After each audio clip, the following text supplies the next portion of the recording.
Hello, curious. everyone. Yeah, you do. Oh, there was a secret voice there in the background. Hello, everyone. Today's show, number 218 of Wowhead Weekly, is a bit of a special one. We're going to be diving deep into some lore, and for that, of course, we will have a very special guest who you might have even guessed by now. But before he is introduced, let me introduce my lovely co host, Perculia. Hey everyone, I'm Perk. I run Wowhead. Always fun to do Wowhead Weekly and catch you guys up on what the site has been doing, what's been popular, and discuss some of the, most popular news things along with the cat giving commentary who's sitting right here, so I'm sure he'll make an appearance later on. We have a special guest today because we are discussing the new raid, of course, and the interesting cinematic and cutscene at the end. And we have the lore master himself, Nobbel87. So everyone give a warm welcome to Nobbel for joining us as our very special guest this time. Hello. Hi, everybody. Yay, Hi. a warm welcome from me. I love how you said, very special cutscene. It's like, oh, delicious. Also, did your collection grow again, Perk? Did you get more? Or is it just how it's always been? A Jaina statue is in the box, and then this is new as well. Ooh. There are a few new things since last time. Where are you gonna put it all? I don't know. That's why it's there. Hey, they're gonna be here until further notice. The Jaina's probably gonna go in there, and I'll put the little stuff somewhere else. And Jaina's probably gonna go in the very far bookcase. Oh, speaking of the Jaina statue, have you checked out the face yet? Is it as bad as it looks on the pictures? I haven't actually opened it yet because if I open it and I don't put it on a shelf, then we're gonna have the cat attacking Jaina, and that's not good. Gotcha. So- Gotcha. Mm-hmm. Yeah. Maybe Brett will be like, "Oh, I think it would look better if I just, made her cheekbones more pronounced and no jetter." Well, by What you get when punching the Brightbot face. doesn't get a statue. Chew out of water elemental. Novel, have you seen? Have you seen when Brightpaw jumps onto the shelves and just knocks everything down? No. On stream sometimes as well, on Wowhead Weekly. It's great. Oh no. For all the people who aren't usually here, this is Brightpaw. Hi, Brightpaw. Aw. He's like, I really want to go like I don't coochie wanna show cool my cute face right kitty, now. but There we it's go. a monster. Yes. Yeah. It's like, oh, he's so cute. It's like, oh, he's bigger than me. Aw. But he is adorable still. Yes. Mhm. So, cutscenes and Yes. cinematics. Yes. Before we Right. start, this shirt, Ketsu's Proud, this was sent to me by Into the AM, and it's part of the new line. It's a Raven shirt, and it's kind of got like a night elf thing going on with the moon. With the moon. And Brightpaw obviously likes it because he just covered it up. But yeah, it's Like, super, when am I it's wearing super that? comfy. Do they come in cat size? He just came over, turned the volume up, and closed Discord. But I think it's a cool design. It's comfy. It's nice to have something with some neat artwork, even if you're trying to be like, pretty casual and relaxed. So yeah, I'm wearing it today. It goes with my claw necklace and Yeah, showing some awesome. night elf pride. Awesome. Someone in the chat says I thought it was a moonkin. It does remind a little bit, with the Yeah, whole. yeah. Mm-hmm. So they also have a line, I think, of Hearthstone and some WoW things as well, but this was just part of their new fashion collection. So yeah, big thanks Cool. for Into the AM for sending it to me, and Ketsu for setting that up and bringing it to my attention. Awesome. So, Rathian cinematic. Yes. Obviously, Ny'alotha has opened, and we got a cool cinematic between Rathian and Azoth, and then we have the more controversial cutscene at the end. So, we'll take it one by one. I think we should, discuss the meta implications of, why it was a cutscene versus cinematic, but there's also some interesting lore bits we can discuss as well, especially I think with the first one where Rathian is being a badass, but also there's some weird things going on with the dagger. So why don't we show it to everyone and then we can discuss it and then move on to the N'Zoth thing. All right. So with the first one, should we start off with the Rathian and N'Zoth one? Yeah. we'll do that one, then we'll discuss it a bit, and then later we'll get into the other.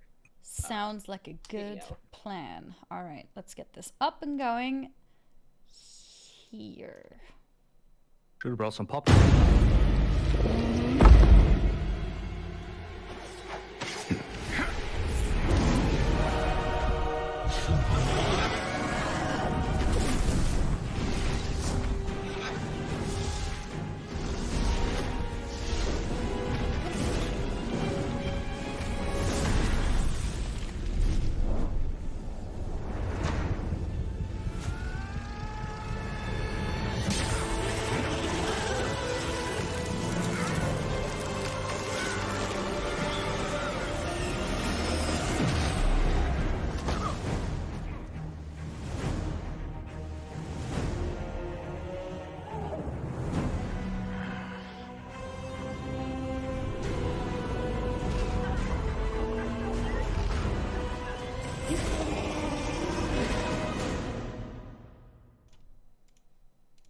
Okay, there's the first cinematic.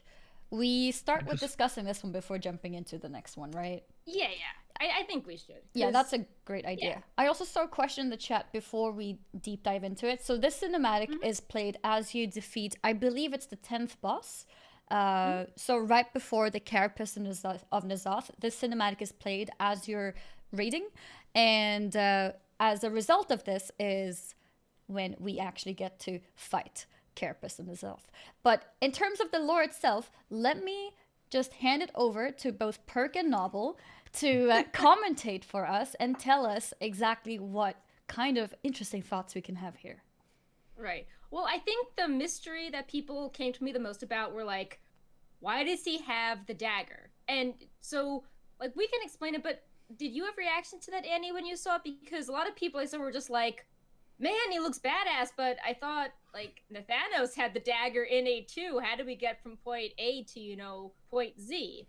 So, yeah, like, because the question is, where did it, like, how did it jump from there to now being in his hands? So were there any kind of things in the middle that was said within quest lines that we missed out? Those of us who may not know how it ended up there, or is it mostly speculation? Do we know exactly how he got it? Well, Sort of. Yeah, we know some of the dots, but there's still questions. So we know that in Dark Inquisitor, that Ashara ended up with the dagger, and upon defeating her, as thanks, she gives the dagger to Rathian and says, I wanted this dagger all along to kill Nezhat. And then Rathian then takes the dagger and stabs. And then it's okay, well, how did Ashara get the dagger? And then in the Nezhat fight, we see a flashback to where Ashara and Sylvanas set up this deal, where Sylvanas, basically they're going to work together. And as part of that, Nathanos will deliver the dagger to Ashara. But when we see the cinematic, we don't know that yet. And then there's also the question of, Ashara is being tortured. Why is she still holding on to the dagger? Does Nezhat want her to hold on to the dagger? Is there something odd going on with the dagger? What were your thoughts on that novel? Where did she hide the dagger? That was my major concern. Okay, where did that come from? But it's a good question for those that might have forgotten about the background of Ny'alotha. It first appeared as an artifact in Legion for Shadow Priests. They then used it to drain the weapon of Sargeras, and it got overloaded, like the rest of the artifacts.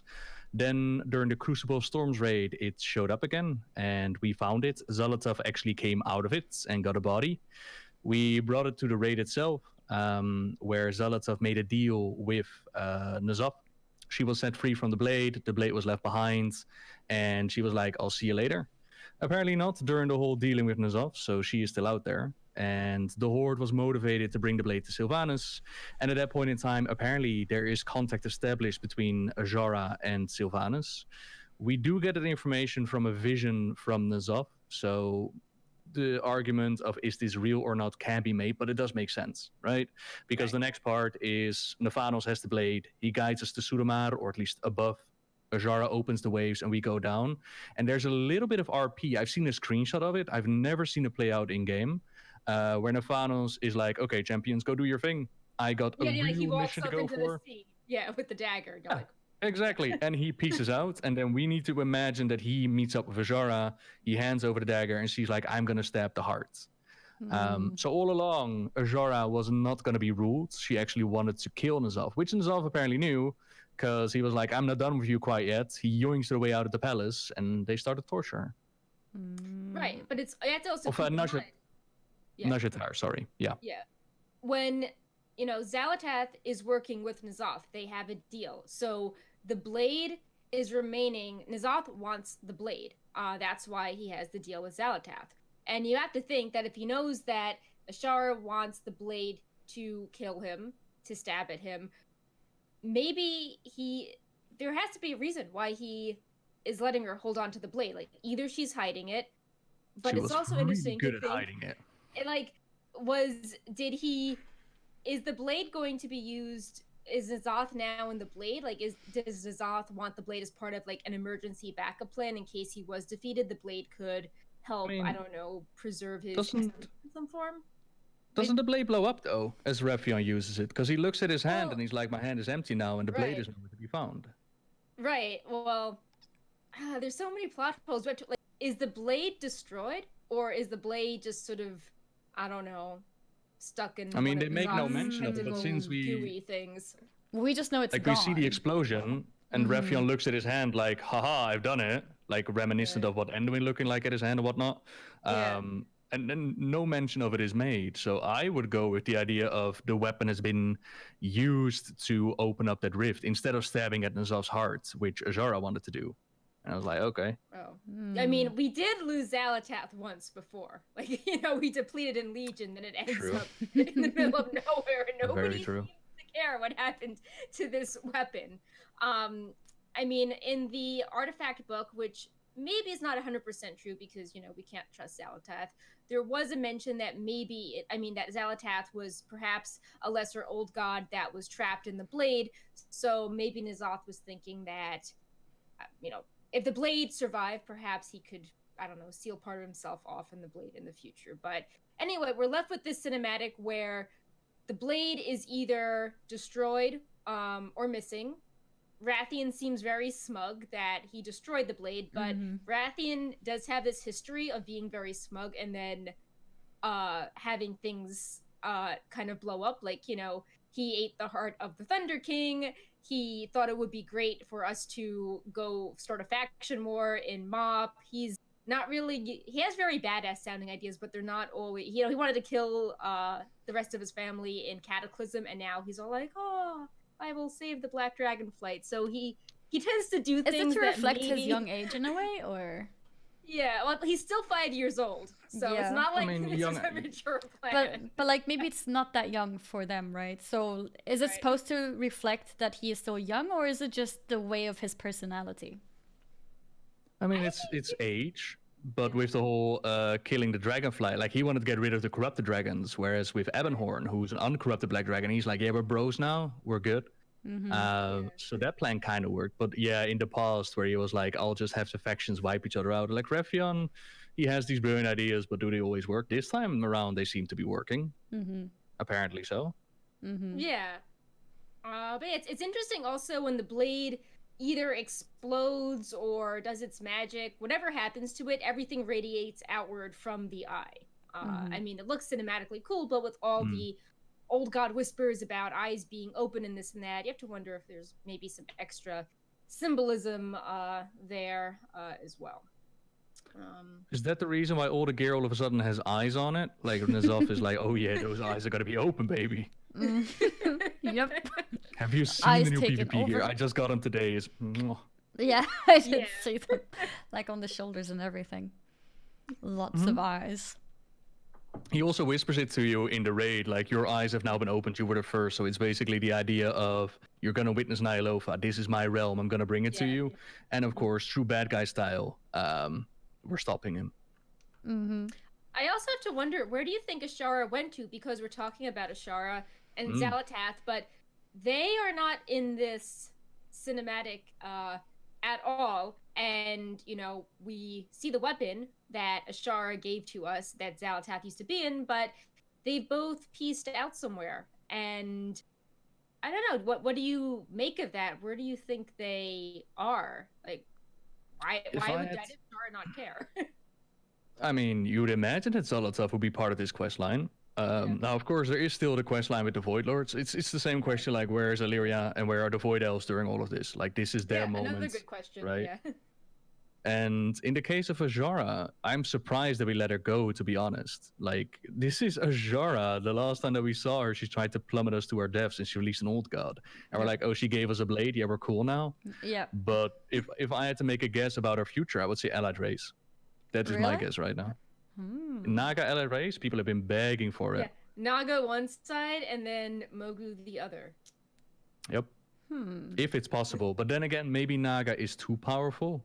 Like the side who gets the Naga is gonna be the one where everybody's gonna roll. But at the same time, we also have Valpera, and I mean Valpera are very powerful. Yeah, it's like, oh, Ashara has reconciled with Tyrande, and now the Naga have joined the alliance. So the Valpera are horde with the Naga alliance. Do you think the Naga would be alliance? No. Not unless they're gonna take care of the Naga. That's if the horde get Naga and Valpera. I think that would be too overpowered visually. I cannot imagine a world where Tehran is like, hey, Azara, long time no see. Last time we saw each other, you tortured me. Maybe Tyrande wasn't present at the fight, so I don't... But it's an interesting question. It's definitely something that they're keeping out there. And of course, there is more Void Lord story to tell. But it's going to be curious. Like, I kind of hope that Azara was finally going to get the story that she deserved in game. And I don't feel the Battle for Azeroth did it justice. So maybe next time around, like, she's not going to be... Can you imagine a world where Azara is a good guy? Like, all the things that she's done. She is somebody who wants power, who is very high of herself. Like, she thinks that she's amazing, whereas her plans, they usually fail. We see a pattern here. And she's going for some throne of power, which makes you wonder, like, is she going to go into an arms race with Sylvanas for that cinematic that leads into Shadowlands? Or is she seeking more in the direction of Ny'alotha and elsewhere? So at first, when this was data mined on the PTR, I was thinking, oh, you know, she must be Void Lord Ny'alotha.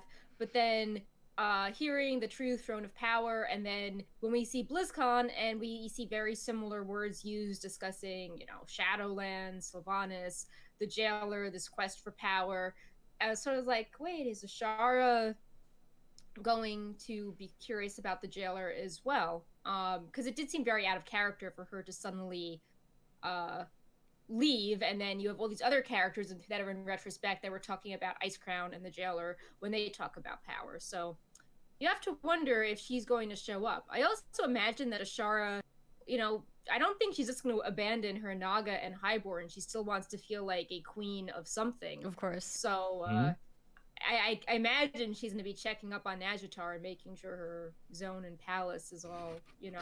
Hi guys, restored. I'm home. Yeah. Why are these rebels in my palace? What is going on here? I wonder the situation of the Naga, because we did conquer the Eternal Palace. Right. So, you know, does she still have a throne of power waiting there? I mean, it would be. I'm really curious to see her story, because the whole deal with Nezhat was that she didn't, you know, she wanted to stay a queen, and if she doesn't have her Naga, it's gonna be pretty rough for her without, you know, having anything to rule over, because that was her whole identity. And she, I don't know, she sounds pretty confident that she has someplace to go. She's not like, oh no, like, I have nothing, but I'll go off as nurture power. She seems pretty chill. She's even kind of sassing Rathian when she gives him the dagger. So I don't know. Now that you mentioned it, in the Azara short, she does seem very enthralled by the whole Black Empire. Like, she's magnificent. Right. So maybe it's going to be more Black Empire, but then how is that going to correlate with the ending that we see, right? Right. Well, like you were saying, several of those interviews that we did and some other sites kept having the Void Lords come up. So maybe we'll do Shadowlands and then Void Lords, or Azara will be like, look, I'm working with the Void Lords, and now the old gods are sort of back, but they're under my control, and, you know, I am the ruler of the Black Empire. I don't need these old gods to make it happen. I mean, turning her into a good guy... After I all don't. she's I don't done. think it's possible. Like I feel like she wants too much power to settle with, being an allied race. No. Like I don't. I just. She's. I think she'll just keep on seeking for something bigger and more powerful. Hmm? I But could then see where's she gonna go, more ain't it? Yeah, I don't extreme know. version Like of Rathian, where it's like, Rathian, like, he's very charismatic, he's fun to interact with quests, but then because he causes a lot of chaos, and then he just kind of goes away for a bit, and keeps going back and forth, and we're not really sure what his motives are. And I see Ashara as a darker version of that. Like, obviously, Rathian helping Anduin is more positively good than some of his Mop Legendary Cloak shenanigans, but I still feel like they try to make him be a bit mysterious, that his actions can have harmful things, and I see Ashara as kind of like a parallel to him, where she's really fun, but you can't trust her, and she creates a lot of problems with her actions. Yeah, in the case of Azara, her motivations have always been like she's seen herself greater. Like first, she tried to bring in the Legion because they could Right. purify the world for her, and I would kind of hope that if they're gonna take her further into the storyline, like she doesn't seem to have changed much in those 10,000 years. She's still arrogant. She's still, I am the queen. Address me as such. There is no real passion shown towards the Naga themselves, as in these are my underlings, these are the people, what have I done to them? There's no threat pulled there, like does she feel guilt about it? No, she is Azara, she's in control, she will do anything that it takes. And that might be the surface. Maybe if you go behind the scenes, you'll find more about Azara, but it hasn't been explored in this expansion. Yeah. Oh, I thought Warbringers did try to show some feelings of guilt, even though it was a bit narcissistic. Like, I mean, like but it's interesting how BFA is all about this conflict of war, and like no faction leader is ruling well, and then you look at Ashara's history, and it's like, oh, for 1,000 years, Ashara, ruled perfectly, and everyone, like, she didn't like anyone, but everyone was so happy and peaceful, and you're like, like that. It's just funny how like apparently she did a good job and then colossally messed it up. Yeah, they loved her. They absolutely adored their they queen. all Like, loved don't. her. Yeah, even though she couldn't stand them. Like, that's just, I find that really fascinating. Yeah. And it's like, oh, like Anduin's nice, but like I mean, it's BFA, and then it's just funny how, like, when you look back, she has sort of the longest unbroken time of like peace and people liking her, even though the 10,000 years after were not so great. But yeah, I think all this would have been very interesting to explore, and we didn't have any of that really in BFA, which was sad. So yeah, crossing And like the fingers script for what. mentions, Yeah. like the screen also mentions, Azara did indeed use magic to enthrall those around her. But there was also this society surrounding their queen, and there was this mindset towards Azara, Lights of Lights. It wasn't all placed under their spell. There was definitely society behind it. queen. Yeah. So it would have been cool to explore more of that, in Agitar or other zones building up to it, because I think, she is a pretty interesting character. Definitely not, a good guy, but, there's a lot of nuance to her, and she is really fun when she shows up, with her wine glass, welcoming us into her palace. Secret hidden pockets. Yeah. So fingers crossed, Void Lords, or I don't know, she'll like crash the party in Shadowlands and be like, "Hey guys, like I'm here to retrieve all my dead Nagas so I can have my kingdom again." I can definitely see her coming back for Shadowlands, because it's a new place to conquer. It's like, oh, wait, what can we find here? What are they doing there now? So that would be just turning her into Gul'dan? Like, here she is again, go kill her now? Well, they did say at BlizzCon that Ashara was like the Gul'dan of warlords or leech. She deserves so much more, Blizz, come on. It's Ashara. Well, either way, I hope that we see her again, and hopefully, I mean, it kind of almost has a parallel to Illidan, how it's like, oh wait, Illidan's around and he'll come back at some point. But I feel like Illidan was a bit underserved too. Like, didn't even get to interact with, Malfurion and Legion. So I hope whenever Ashara comes back, we have some more interesting character explanation or flashbacks or cinematics, because there's a lot more to explore with her. But yeah, is there anything else about the actual cinematic we want to discuss before we move on to the end of N'alotha? I feel like the cinematic looked really badass, but there wasn't a lot of, like, it was pretty short, and there wasn't a ton of imagery to discuss. I mean, obviously the eyes open in surprise, and, you know, we don't know what happens to the dagger, but it was just pretty, you know, straightforward. Rathian being a badass. So, Rathian looking great. Him. Good for him.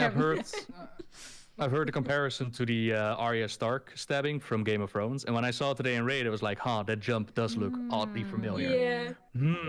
Yeah. And then the whole, again, I was kind of hoping that he was going to go for the heart rather than opening up a door with it, but definitely a cool cinematic, especially if you compare it to what's coming next. As a side note, is there a reason why, you know, Rathian is a badass, but then it's like, did it tire him out because he's not really as helpful once we start fighting this? It's like the explosion, and he's like, okay, I can't. You guys go on. I did all this trouble to make like the cool stabby. You guys do it now. Yeah, now it's your turn. Oh, thanks, Rathian. Like, peace out. He's like, I finished my work shift. I'm going for a nap. You've actually done the whole raid, Annie. I'm up to the Carapace. Like at the Carapace fight, he still breathes your entry into he still helps you out. Why doesn't he show up at the N'alotha fight? That's a very good question. I don't know. I don't remember. So backstory to this, I was sitting up until 7 a.m. this morning because we wanted to clear the normal raid. So I'd be happy if I still remember the boss fight. We did manage to complete it, but it is a little bit of a blur, and I was very, very happy to fall asleep after that. There's no abilities or dialogue where he's like, oh, champions, I am tired or weakened, like, carry on without me. There's, so. Haru with the save, he says, if I go in, I will become like my father. He didn't get a cloak for himself. Oh, wait, does he actually say that? If I go in, I will become like my father. It is on new champions. He wasn't farming his own cloak. Those dailies take too long. I can't spend that many hours unlocking the whole quest line. I'm busy, For context, Annie just mentioned that if you summon somebody without the cloak into the N'alotha fight, they instantly get mind control. Yes. So during these hours of it trying to progress, at some point we lost a tank, so we had to replace him. And the tank that we invited was in the middle of the last scenario, and we told him it doesn't matter because apparently the cloak doesn't matter anymore. It used to, but Blizzard nerfed the importance of the cloak, so it doesn't matter. What it actually means is that the rank of your cloak doesn't matter. But we didn't know that, so he had no cloak. He was at the last step, but we invited him, which basically canceled his whole scenario because we're in a raids group, and we summoned him in, and then he dies immediately. Or he didn't die, he gets mind controlled immediately. Just 0 sanity and gone. Beautiful. So he could not tank for us.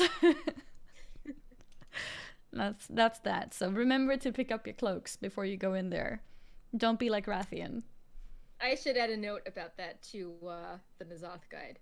And our legendary cloak guide, actually. But yeah, so I'm sure you've all heard or seen this cutscene, but what we're going to be showing next is the ending to the N'alotha encounter. This includes a cutscene that features your character and then a short cinematic.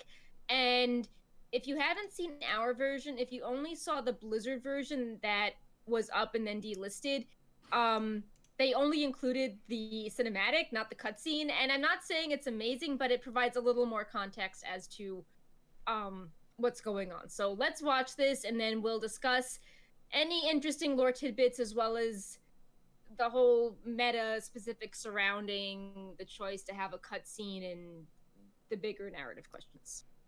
Yes. So the Ny'alotha raid finale. Let's jump into it.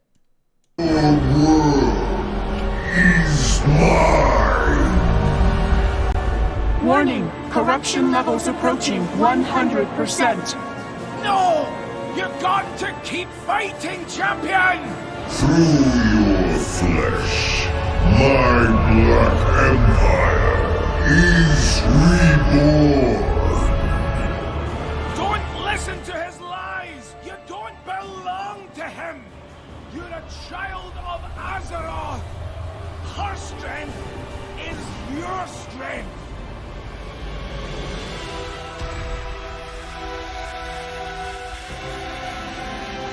Attention! New anchor point acquired. Well then, what are you waiting for? Acknowledged. Firing sequence initiated. Hold on, champion!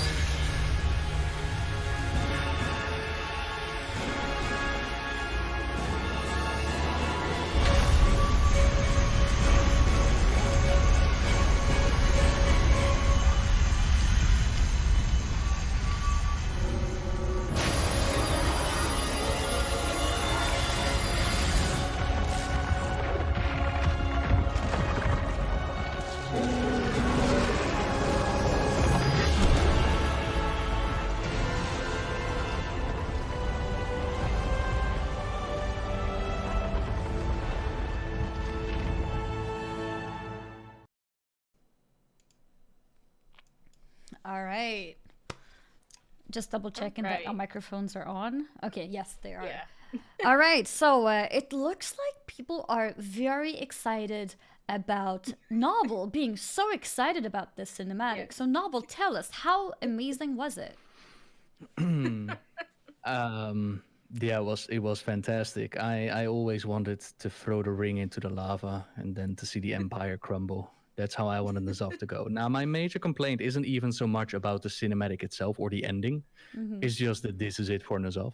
And I find that to be, like, even the cinematic itself, I don't care. It's just that massive characters being removed without the impact for the storyline it's supposed to have.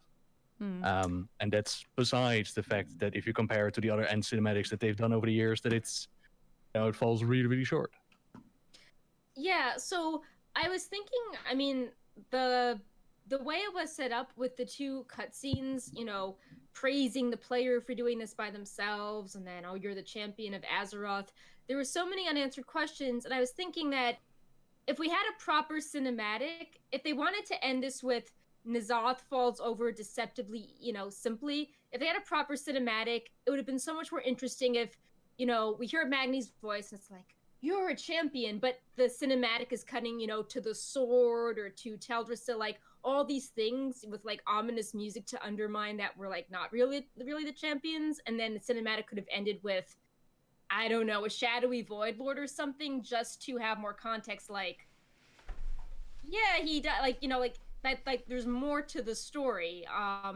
That it was like, it's still like it's a troubling ending, because this to me was just way too happy and one note. It just didn't account for any of the horrible things Azerite caused. It's like Azeroth is healed. It's like, no, there's a big sword stuck in it. Like, we used the heart of Azeroth to free Nezhat under Ashara's plan. And like, So does that mean we're happy that the sword pierced Azeroth? Sorry.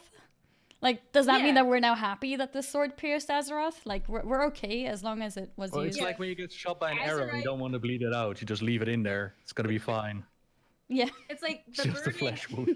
like Teldrassil, like burned because they had everything powered by Azerite. It was more powerful than before. Azerite made Before the Storm, they say Azerite made Sylvanas feel like a goddess, and now they're just praising. Yeah.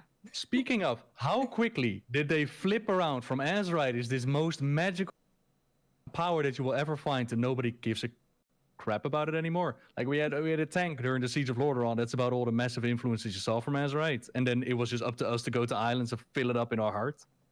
Like, what? It was supposed to be this magical thing, and now you go to the Goblin Heritage armor and they're just inventing robot suits, and it's like, where did all the powerful Azerite go? Like, wasn't this the new nuclear weapon all over in the world? Like, it just, there's a lot of questions, and every expansion hasn't wrapped things up neatly. I mean, it's been pretty messy at points, but it was done. It felt like it was done intentionally to make you think about what came next. It wasn't like us trying to fill in and be like, oh well, maybe this cool other factor will come back in the future. I think maybe I missed out some parts, and you guys can of course fill me in on this. But it feels like the story with N'alotha was very linear. It was kind of like we went towards N'alotha and then defeated, and the cinematic only puts us in the spotlight. We defeated him in a sense alone. At least the cinematic itself gives that kind of impression. Like, why wasn't Rathian there? Why weren't like further characters there to make it feel like this was a team effort? Because hey, this is an old god. Whereas with Sylvanas, just being like the war chief seems more powerful in a sense, because we still haven't found her, and even her own faction is in a way looking for her, and nobody has even been able to track her down, whereas we just defeated N'alotha. So what does that mean, or what's your take on that, Nobbel? In the case of it not being a team effort, we do have to keep in mind that we've been farming Azerites, and we've been spending this patch on getting the forge ready, powering it up through the heart, and then Magni and Mother and Revyon, they all did play their parts. And at the end, we are then the vessel, the final anchor that's going to blow them up.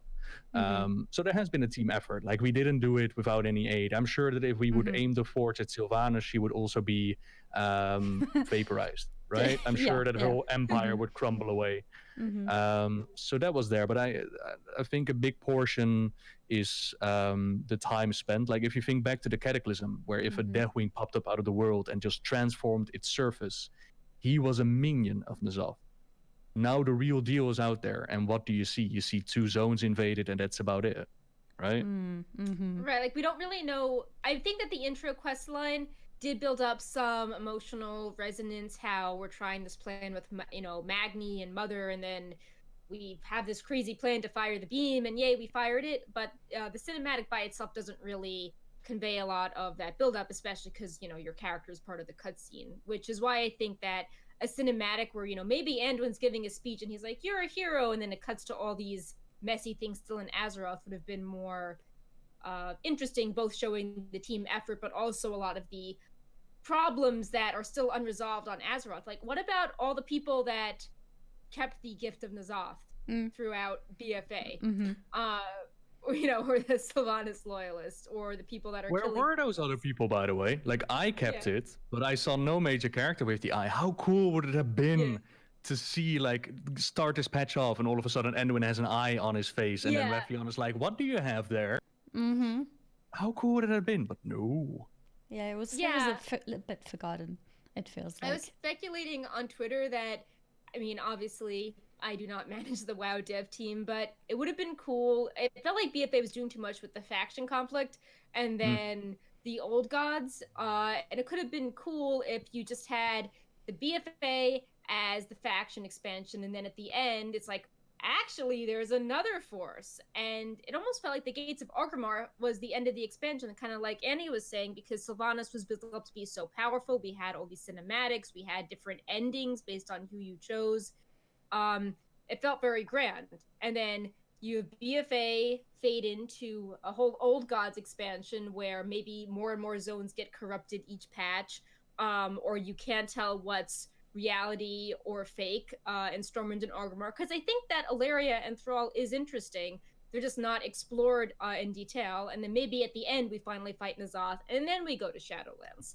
But N'alotha just felt too rushed, and the cinematics in BFA have overall been amazing, but it just feels like maybe they were told to focus on Shadowlands because so many of the cinematics dealt with the faction conflict or character development, and hardly any for the old gods, even if you compare something like what Rastakhan or Jaina got in Dazar lore versus the Ashara ending 1-minute cliffhanger cinematic. It's just I That's feel like true. I would have Even loved that to have rate. gotten, or like a high definition cinematic like the Sourfang treatment. Like, the old gods didn't get any of that, and I feel they deserved a little more narrative media love. And for that, by the way, we haven't really shown that, but there's dialogue afterwards in which you basically talk to Magni, and he's like, "Congratulations, you are the champion, you won the game." But he also mentions that for the first time, Azeroth has been cleansed of the old god's corruption. And this is factually news, because in the past we have fought things like Cthulhu and Yogg-Saron, but they were still imprisoned. And back then they told us that these are just like their physical manifestations, just a teeny, tiny, tiny thing that they were able to push out of their prison. Because Yogg-Saron was said to be as big as N'Zoth. And as we've seen of big as Northrend, sorry, it's been a long day. Yogg-Saron is big as Northrend, and as we can see with N'Zoth, he is massive, and we only tasted like a small portion of their power, but now apparently they're gone. And you could argue like the battle with N'Zoth is just a vision, and this is just all fake or whatnot. I mean, there's very little to say about it, but considering what we see and what is presented right now, that does seem to be the case. Like, he is the speaker of Azeroth. He should know what's going on with her, and apparently her song rings true. And it's interesting that they made the decision to just get rid of the rest of the old gods as well, because at the start of Legion, the pre-patch, there was Magni walking through Ulduar, and Yogg-Saron still had an influence. Right. And I mean, if that's the case, that we didn't just, defeat a manifestation, but we defeated N'Zoth and now they're all gone, like, that's major news. That should be like I don't know, like a cinematic showing different parts of the world like being free from corruption. Azeroth waking up, it was the perfect opportunity. Like, she's like pulls the sword out of herself. And she's like, "Thank you, champion. I'm gonna go join my pantheon and I'm gonna fight the Void Lords. You guys, you deal with Shadowlands next expansion." And she flies away with the little sword, and it's gonna be great. And it was the perfect opportunity. They didn't, and it's like, no, she's still slumbering. Good job. And then it makes you wonder, because you're like, like, is this really true? If it was such a big deal, wouldn't it have been in cinematic? Why is it just in like a line of dialogue like Magni? Is he wrong again? Like, the Heart of Azeroth essences helping Ashara? Like, it would have been such a really cool visual narrative moment, along like a really epic parallel, fitting conclusion to Sargeras stabbing Azeroth, and now she's flying away with it. She's like using the thing that she was terrified of, that kicked off the expansion, Battle for Azeroth. It goes from faction war to fighting for the planet to the planet itself is fighting now. It would have been, but it kind of seems the theme, because you mentioned like Magni is just broadcasting this. N'Zoth being released at the end of Eternal Palace, people didn't even know what was going on. There were chains breaking out, and that was it. The interlude into the Shadowlands, like we all know the quest line where Sylvanas is like, "I'm gonna go do my thing," is only for those that decided to be a loyalist. For the rest of us, there is no interlude into the Shadowlands right now. Like, what? It's like a question mark. So what were you gonna say, Annie? I know we were like going on about Azeroth or but what do you want to say? I don't remember exactly. Something that I was wanting to say as well. I'm not sure if I wanted to say it there. I think I wanted to say it earlier. But what you mentioned with the cinematics and what we saw with Saurfang and everything, we saw so much person development as well with the Jaina cinematics. We saw so many actual amazing cinematics that maybe some people have forgotten now because they're looking at the cinematics from the last two raids, which makes sense because the expansion is battle for Azeroth. It's like the people, the Horde and the Alliance, faction war and everything. But if that's the case, then it does feel like maybe this should have just been an introduction to an Old God expansion, like you were hinting towards as well. If this was the beginning of something bigger, I think it would have made a little bit more sense, because as Nobbel also mentioned, like Deathwing changed soul parts of the whole world, and N'Zoth changed nothing. Even Sylvanas changed Teldrassil. So why does N'Zoth have so little actual final impact on Azeroth itself, if it's an old god? It feels like it was built up to be so big, but then there's no footprints left. Basically, there's nothing to be like, oh yeah, this happened because N'Zoth was here.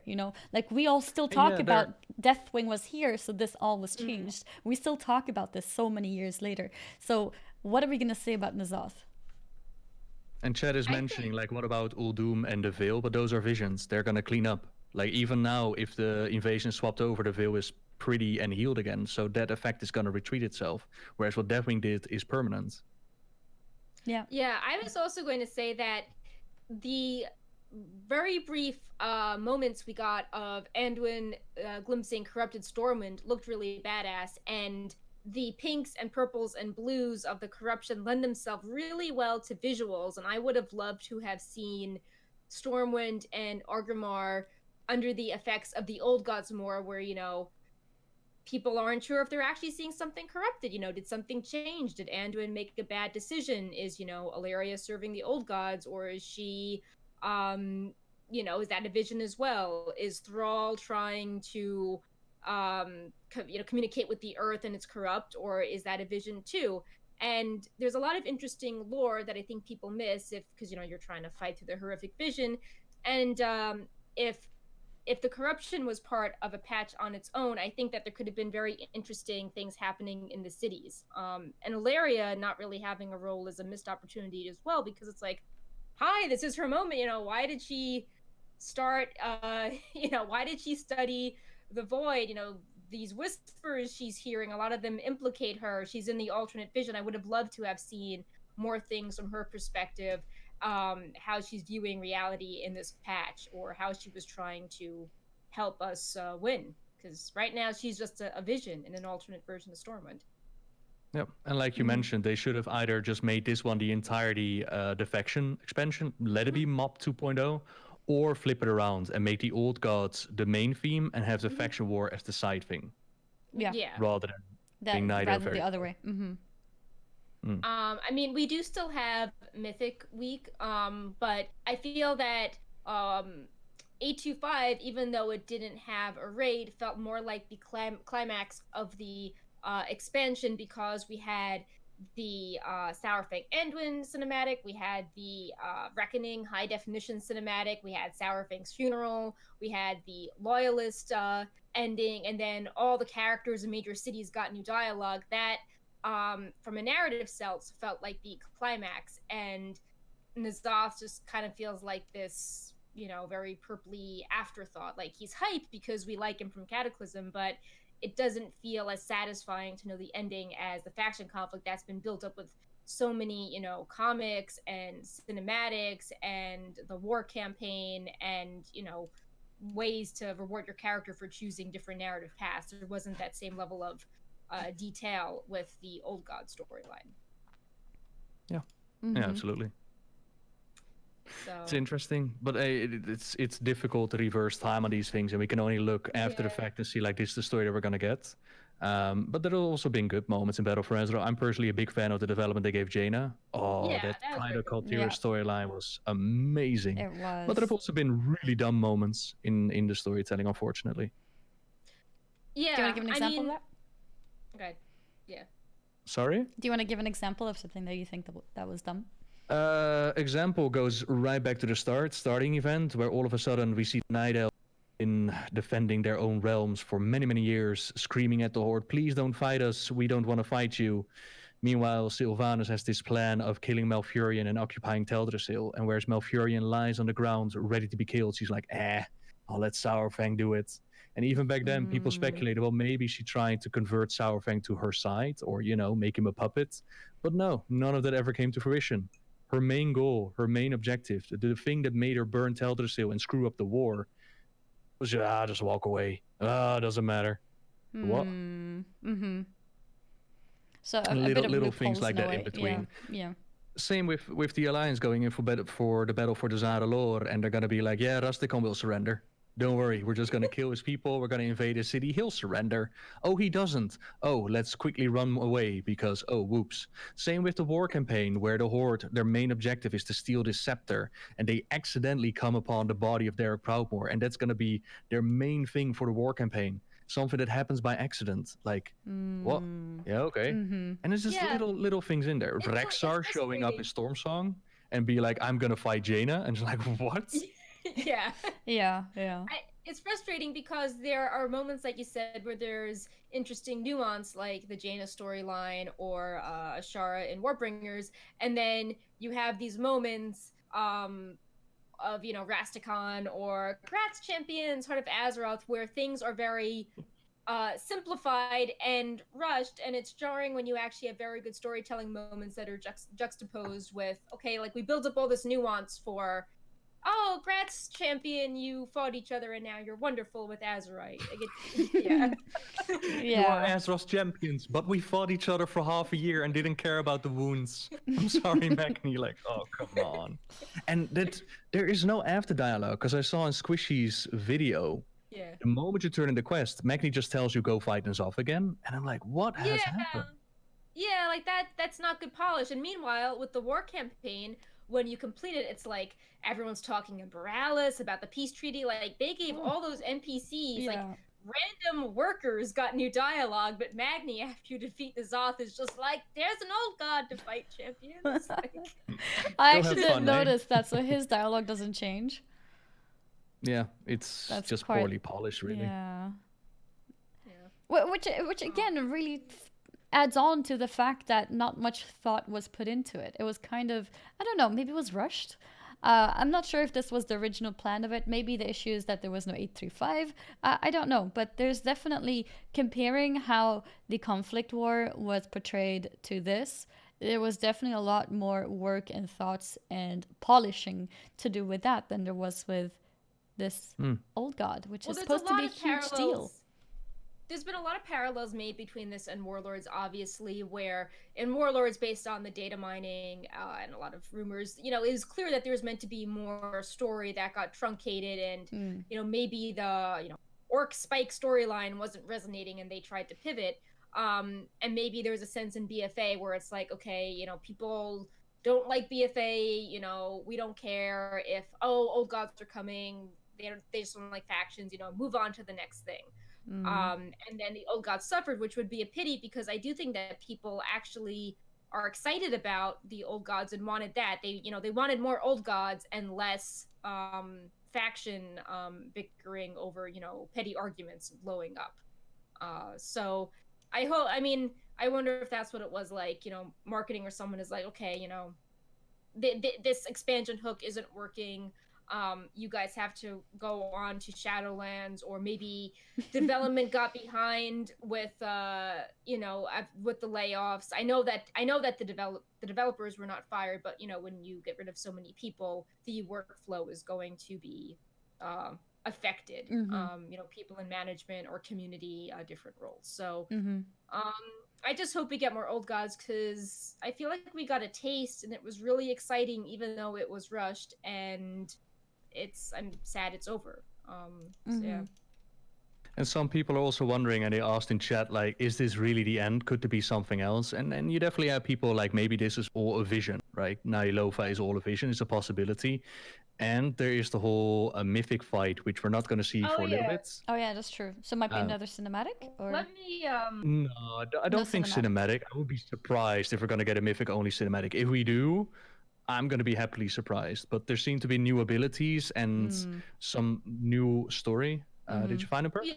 Yeah. So they don't say what the mythic phase is, but there's, in the encounter journal line, there's something at the end where it's like, Magni and Mother are, going to fire the beam to save Azeroth. And then there's a new line that's like, or so they hope.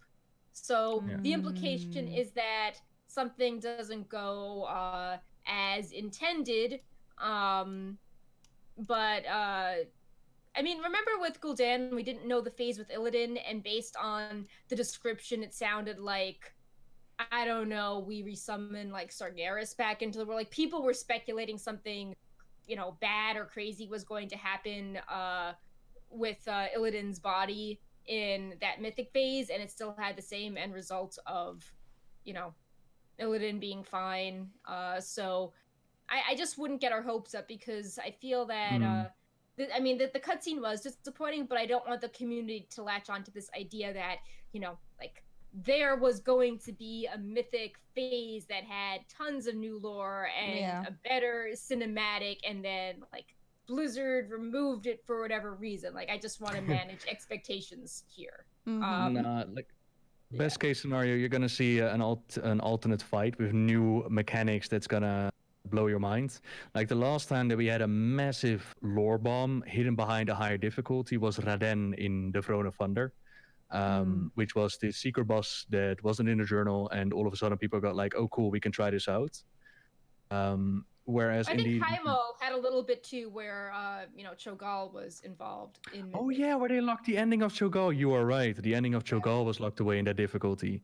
But so to see, but the problem is that we are seeing a certain ending that is given by Magni right now, like the final speech, and everybody gets that ending. That is your final quest. So no matter what happens in the N'Zoth raid, that is where the ending is going to lead, unless they're going to go with a surprise like N'Zoth, I don't know, blocks Magni's eyes and he lies and Ny'alotha is still out there.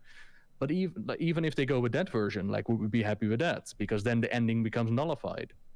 Right, and it's still. Yeah. I still feel like I was saying. I still think that the ending could have been presented through a cinematic to cast more doubts on this, like. Magni's like, praise be champion, but we see, the sword out there and we have some, Void Lord laughing in the background to have a sense of doom. But it's just a also, smiley face in the background. Yeah. And it's also, like you were saying, many people were confused about Sylvanas' motives or the deal with the Shara, because a lot of that was locked behind not only faction-specific things, but loyalist things. So can you imagine the confusion if this gigantic plot twist is hidden behind a Mythic-only phase, and how many people only see Mythic? Yeah. Oh, we have a friend. It's time to knock things down. There they go. Right, Paul, this was my big point about Mythic difficulty. What are you doing? I am Mythic N'Zoth. A destroyer of plushies. But yeah, I think that it would be very odd storytelling to have such a major plot point, like distorting the reality of Azeroth behind a fight that only very few people encounter. I mean, there is the race to world first, and a lot of people do tune in, but it does seem kind of convoluted. It's hard to, if someone wants to catch up on the lore, it's hard to be like, oh, well, like, go watch this VOD of a guild, and in between the, boss mod alerts, this is the important thing going on, versus, oh, go read a book or a cinematic or a comic or something else. And, distorting the reality of Azeroth is a bit different than the fate of Cho'Gall. Like, that would be more major to put behind a Mythic thing. Right, Paul, Right, Paul is a monster. I love it. I love it. He's just knocking everything over. There goes Pepe. Yep. And First Pepe to reply down. also a little bit to the chat, what's going on, like they had to get rid of N'Zoth to kick off the Void Lords expansion. Don't get me wrong, I don't mind that we have defeated N'Zoth. I mind that there wasn't proper story leading up to it, that the effects of N'Zoth were just minimal. And then there was the question of, about the quality of Battle for Azeroth. Even though I'm ripping on the storyline right now, Battle for Azeroth is not my worst expansion, nor is the ending my least favorite expansion. I still think the Warlords had a worse ending, and the gameplay in Battle for Azeroth, like raiding and Mythic Plusing and whatnot, that's all been fun. But we're talking about the story right now, and I just don't have happy feelings about the ending of it.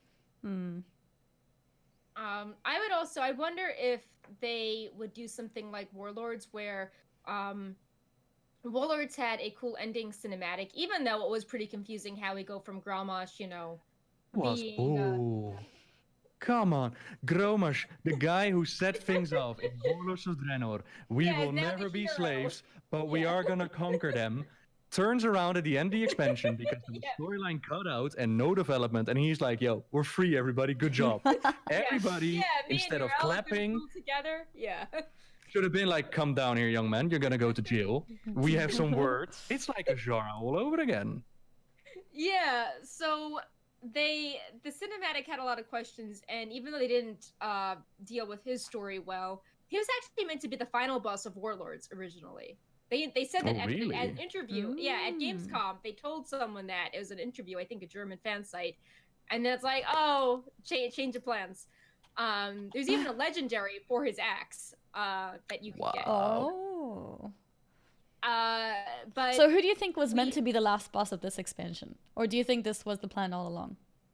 I think I think they wanted to do more with the old gods and like 825 leading into 83 and 835, but Shadowlands had to happen. Like they even pushed out the 8.3 reveal ahead of BlizzCon, and I was confused by that because Yeah, I remember actually, because we were expecting BlizzCon to talk about 8.3, but it was what's the word? It was toned down so much, and more focus was on the new expansion instead, even though it's so much further away, and there was almost nothing ready for us to try or play at BlizzCon either of Shadowlands. Yeah, like I think my favorite BlizzCon panel was when they did 7.2 and 7.3 going into Argus, and they were like artifact, weapon skins and mounts and the mage tower and a planet at the end of it. I thought that was really fun, and it was super hype, even though they didn't have an expansion to reveal. So I thought there was gonna be some 8.3 stuff for sure.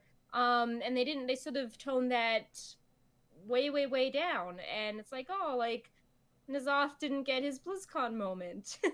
Yeah. It went straight from like, faction conflict, something is coming up, we don't know what to. Oh, Shadowlands, Sylvanas, and we skipped the old gods hype. I don't even think there's merchandise on the store for the old god conflict as well. At least Ashara got a t-shirt. I went to Eternal Palace and all I got was a t-shirt. Oh. But yeah, that's the rumor. Wouldn't that like a hat? Oh yes. I saw somebody who made it as like a cosplay thingy, right? I saw that too. Yes, that was Neri from Wowhead. She was a gift of Ny'alotha Serpent. Yeah, those look cool. Oh, she must love the title then. That's coming now. I saw somebody who made a neck as well, like the Heart of Azeroth, and it was like glowing and everything. That was really cool too. Yeah. But yeah, the rumor indeed that you feel like, I remember clearly that people, when Battle for Azeroth was announced and they asked me like, Nobbel, do you think they're too quick? And I said like, look, if Blizzard feels like they're ready, they must be ready. But now looking back, you're really starting to wonder, like, were they pushed to release it earlier? Is this what they intended? Or is it indeed the feedback that they got? They were like, we're just going to pull off our hands and focus on Shadowlands now. You don't it's impossible to speculate about those things. Like it's nice that they're focusing a lot on Shadowlands, but it's also kind of sad because I feel like BFA wasn't done yet. But maybe they had just given up. I don't know. Like BFA has quite a lot of negative feedback. Maybe it's better to just switch expansion rather than build onto it. Gameplay wise, they were like, maybe like, oh, people like the old gods, put that in a different expansion and brand it as the old gods, because people assume BFA is like Sylvanas burning night elf, so take the old gods and put them somewhere else, because the branding for BFA is all mixed up and all over the place between factions and Zendikar. Like, what happened to Talanji? Like that whole storyline, and then we had like dead Vol'jin, and then we have like Mechanomes. Like there was a lot of interesting stories, but it's hard to put it under the umbrella of one expansion or one driving force with a big bad at the end. Yeah, the Talanji storyline with Bonsamdi connected to it. Like, of course, we're going to see Bonsamdi in the Shadowlands. Right. Going to imagine that Talanji's going to tag along. And I haven't seen your data mine cinematics from Wowhead with like the end campaign of the Horde and Alliance. Do you guys know actually when that's going to come into the game? We don't know. I mean, my guess is, so a lot of the dialogue from that was tagged in the data as 835. I don't know if Blizzard was using that as a placeholder to mean, this is something that's coming after the raid versus we have a formal 835. But I imagine it would be similar to the Legion epilogue cinematics, which were, I don't know, maybe it will come out when N'alotha is defeated on LFR. That would be my guess. Because that's when the epilogue cinematics came out. That would be solid. But no spoilers, but I don't believe she's present in that either. So it makes you wonder. Yeah, exactly. That's what I'm wondering. Like, we're gonna get Talanji, who is part of the Horde, and we're supposed to hold hands and sing Kumbaya now. Like, she lost her father, and the same on the Alliance again in Tyrande. Even though like this was supposed to be Mr. Pandaria, only we're gonna do it right. There is still faction war brewing. So, okay.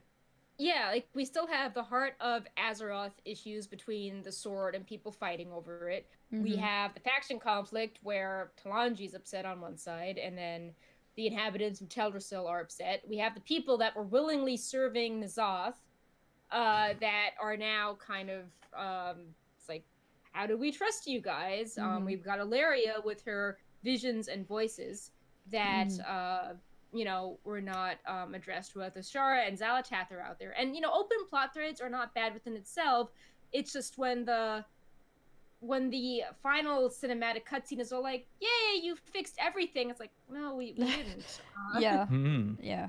Because cinematic really does that. Like, it makes you feel so central. Yeah, it's like very unironic and earnest. It's not like you fixed everything while like, a tentacle shows up in the background. Like, yep. Magni doesn't know what he's talking about. It felt very much like, yay, bask in the moment you did. And it's like, oh, there's still so many Just a tentacle issues. suck puppet going like this. Yeah, like he doesn't know what he's talking about. That would be great. Oh yeah, why don't they have tentacle sock puppets on the store? That would have been another good idea. You could should hire Nobbel to make more merch. Were there any serious lore implications that you felt could be taken away from the cutscene or cinematic, or was it just sort of a celebratory, yay, your character finally did something right, and you pulled it off? Like in essence, the idea of we've taken care of N'alotha with the gifts of the Titans left behind. What was once designed to purge the entire planet, we have proven our place, and we have proven that we can actually stand up to it. So out of a world of corruption, more powerful and imaginative beings are born than the Titans themselves were. The implication that the old gods are truly gone off the planets, to the side of maybe it's tomfoolery, maybe it's not real. And the question of, if that's the case, then you have to wonder why the Titans back in the day didn't just take care of the old gods. Because in the case of N'alotha, you might argue that Azeroth itself wasn't powerful enough back in the day, but now over so many years he has grown and we use the power against N'alotha. That's fine. But what about K'Vuun and Yogg-Saron?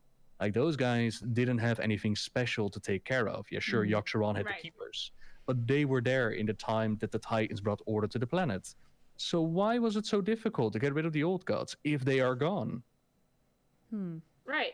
And I would also say, what would the Titans think of us taking their technology, which was used for one purpose, and kind of causing all this chaos by using it for a different purpose?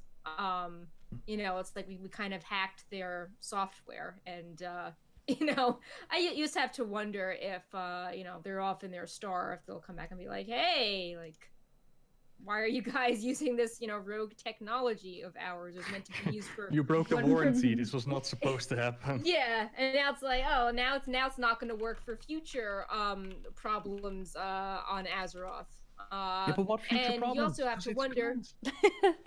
Yeah, they're gone. There's no future problems anymore.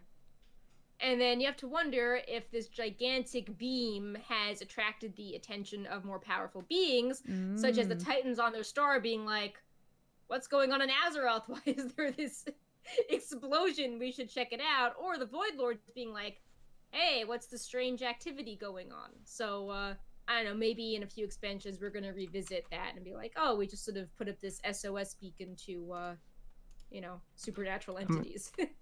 And then, of course, there's the power creep. Like, we now have an operational forge that we can anchor and point at anything that we want. How are they going to explain that we're not going to use that in the future? Now, we already have the Vindicar floating above that's not doing anything. Now we have 2 laser beams. Can't we just bring the laser beams to Shadowlands? Like, yeah, it feels like a pretty useful weapon. Or it's like, if we were fighting over Azerite, like you were saying at the start of the expansion, and stopped, that's weird. And now it's like we've got this laser beam of death made out of Azerite. We should be fighting over that as well. Yeah, true. It's like, oh, let's fight over a tiny rock of Azerite. Sylvanas is like, yeah, this rock, let's go fight. Now that we've got a machine made out of it, it's like, oh, whatever, let's just not do anything with it. And we have a Goblin Cannon. Yeah, a lot of people are hung up on the whole idea that they mentioned that the cannon was going to be fired during Battle for Azeroth, one of the goblins. But yeah. I thought that the clip was more in like a humorous way, like, oh sure, you're gonna fire the cannon, rather than a promise. And I'm surprised how upset people are that we did not fire the cannon. Yeah, just for more context, there was an interview with Alex Afrasiabi where someone pointed out the cannon in Ashara, and he's like, I took it as, oh crap, we forgot about that. We'll get on, you know, we'll get someone on making that cannon work, when they're like, oh, we forgot it existed. But some people assume that there was going to be a cannon that was actually going to be fired. So, I don't, another loose end. Maybe the cannon will fire in Shadowlands, who knows? You fire your cannon, we'll fire the Vindicat, and we'll get like the Azerite Beam tier 5. It's going to be mid. There's no real threat unless they get rid of it. But the fear is, like, similar with the Order Halls, where another story plot that they promised, like, yeah, we're going to say farewell to the Order Halls. And from one expansion to the next, you turn around and you start killing each other again. Like, that, at least, you know, that's gone and that's blown up. But they got to explain, like, what is going on here, right? Yeah. And without any 835 to wrap things up, you just have to wonder how the story is going to move from BFA to Shadowlands. Like, now someone could say, okay, it doesn't need to be perfectly explained going from A to B, you know, unpredictable things happen in real life all the time. You know, we knew that Sylvanas was on the loose doing something ominous. You know, it makes sense that she would show up and, you know, cause havoc. But it just seems like there's a lot of story potential that is going to be suddenly dropped, because it's like, oh, you know, factions aren't a big deal in Shadowlands, and it's like, well, so you're saying all these, you know, night elves or, you know, Zandalari are just going to be like whatever in Shadowlands? It seems that they would still be upset about the state of their homes. Yep. Yeah, like absolutely. Tyrande will not be happy about that. Well, I mean, her story is continuing, to be fair. I mean, they said it was in the new zone, the Arden Wield. So yeah, that's good. Some closure there. But yeah, we never really got closure on that, actually. Yeah, so fingers crossed we'll get some closure there with it. But I don't know, it just seems that there could be some potential to wrap things up in an 835. I keep going back to Ilaria, like Ilaria and the Void Elves, like where were they? Why did they do nothing? Like, wasn't there this point to train for something like this? And let's not forget, like, the visions that she saw during, like, the audio drama that they did during Legion, where she saw herself take the throne of Nezhat. She was serving Nezhat, like, she was bowing down before him, and she just... Like, I know that she had the alternate reality and the horrific vision, but that would have been so cool to, like, tease out further if, you know, like, Ilaria is walking in Stormwind, and then, you know, she sees something corrupt, or she's not sure if she hears a vision, or if she actually...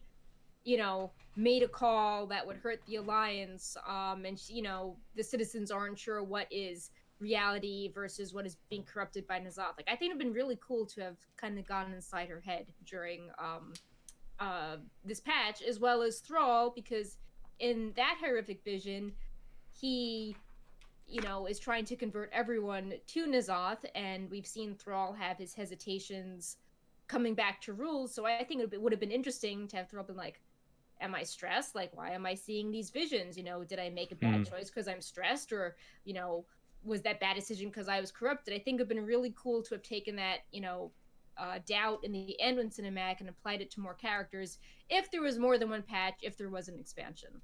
Yeah. Especially that with Anduin. It was really cool. Like, Anduin being agitated and angry that it took so long. That was really cool. Yeah. Oh, and the things that he felt saw. that something was going on. Like, Rathian managed to snap him back, but imagine, like, an expansion where that keeps happening to everyone, like, to all leaders and everyone. They keep seeing things that are not actually there. Maybe we see something, then we talk to one of the faction leaders or anyone, and it's like everyone is not exactly on the same page. Everyone is seeing things that may just be themselves. You know, the idea of having a corrupted mind is more clear. I think that could have made a really interesting story. BFA, it could have been like, okay, we've got our councils, we all want to move forward, you know, no more Sylvanas, and it's like, well, all these corrupted whispers and old god things keep, you know, slowing down and impeding everyone's effort to maybe they could never make a decision because they keep seeing different things. Right. It's like, You could whoops. play with the whole corrupted gear with that as well. Like imagine at the start where you don't have any corrupted gear, there's this crazy old person in Stormwind talking about things that they're seeing, and the more corrupted you become, Oh, it the more you're seeing disappears. what they're seeing. Yeah. Interesting. Little rares, little treasures, you play around with it. Show the effects more than what they did. But yeah, we're kind of repeating it. It deserves more time, and they gave it a patch. Yep. Yeah. That is what they're doing. We can also we can keep answering chat questions about this because this is obviously a really fun topic that we like talking about again and again. But we can also talk about any other story beats in patch 8.3 or also a bunch of the season 4 content that came out this week. So I know Nobbel and we just posted the article on Wowhead going over the story of patch 8.3. I know Annie and I discussed it last week, but since you're here and you're the lore master, I thought it might be cool to discuss some of the major story points of the quest line and Rathian cinematic. If you had any thoughts on that as well, like Rathian or Anduin or Rodden and stuff like that. One of the things, without repeating the entire video and just going point by point. I thought it was kind of cool to see how many people were like, why is Anduin blaming Rathian for this? What happened? Oh, yeah. And to make that connection, like, okay, this is what he tried to do then, and this is what he tried to do then, that whole connection was really cool to explain.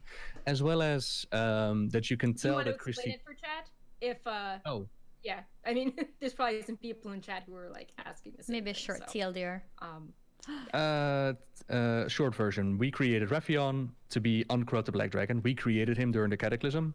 That flows into Mist of Pandaria, where Rathian and Anduin, they hang out in Pandaria. Anduin got hit by Garrosh and the Divine Bell, broke all of his bones, gave him a whole lot of time to chill with Rathian. And in that time period, Rathian decided to end the faction war, have Varian conquer the Hordes, and then have the world stand ready to defend it against the Legion, because Rathian, he could tell the Legion was coming and he wanted the world to be ready. That plan failed. High King indeed should have taken over Stormwind like Anti-Onyxia, because Varian and Thrall decided to put Garrosh on trial. But in the meantime, Rathian had made a brand new friend in the form of Kairos Dormu.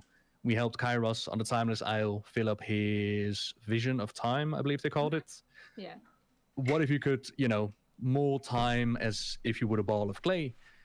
And they came up with the idea of setting Garrosh free from his jail, alternate reality, form a new horde, and have that horde stand with us against the coming Legion. They did so.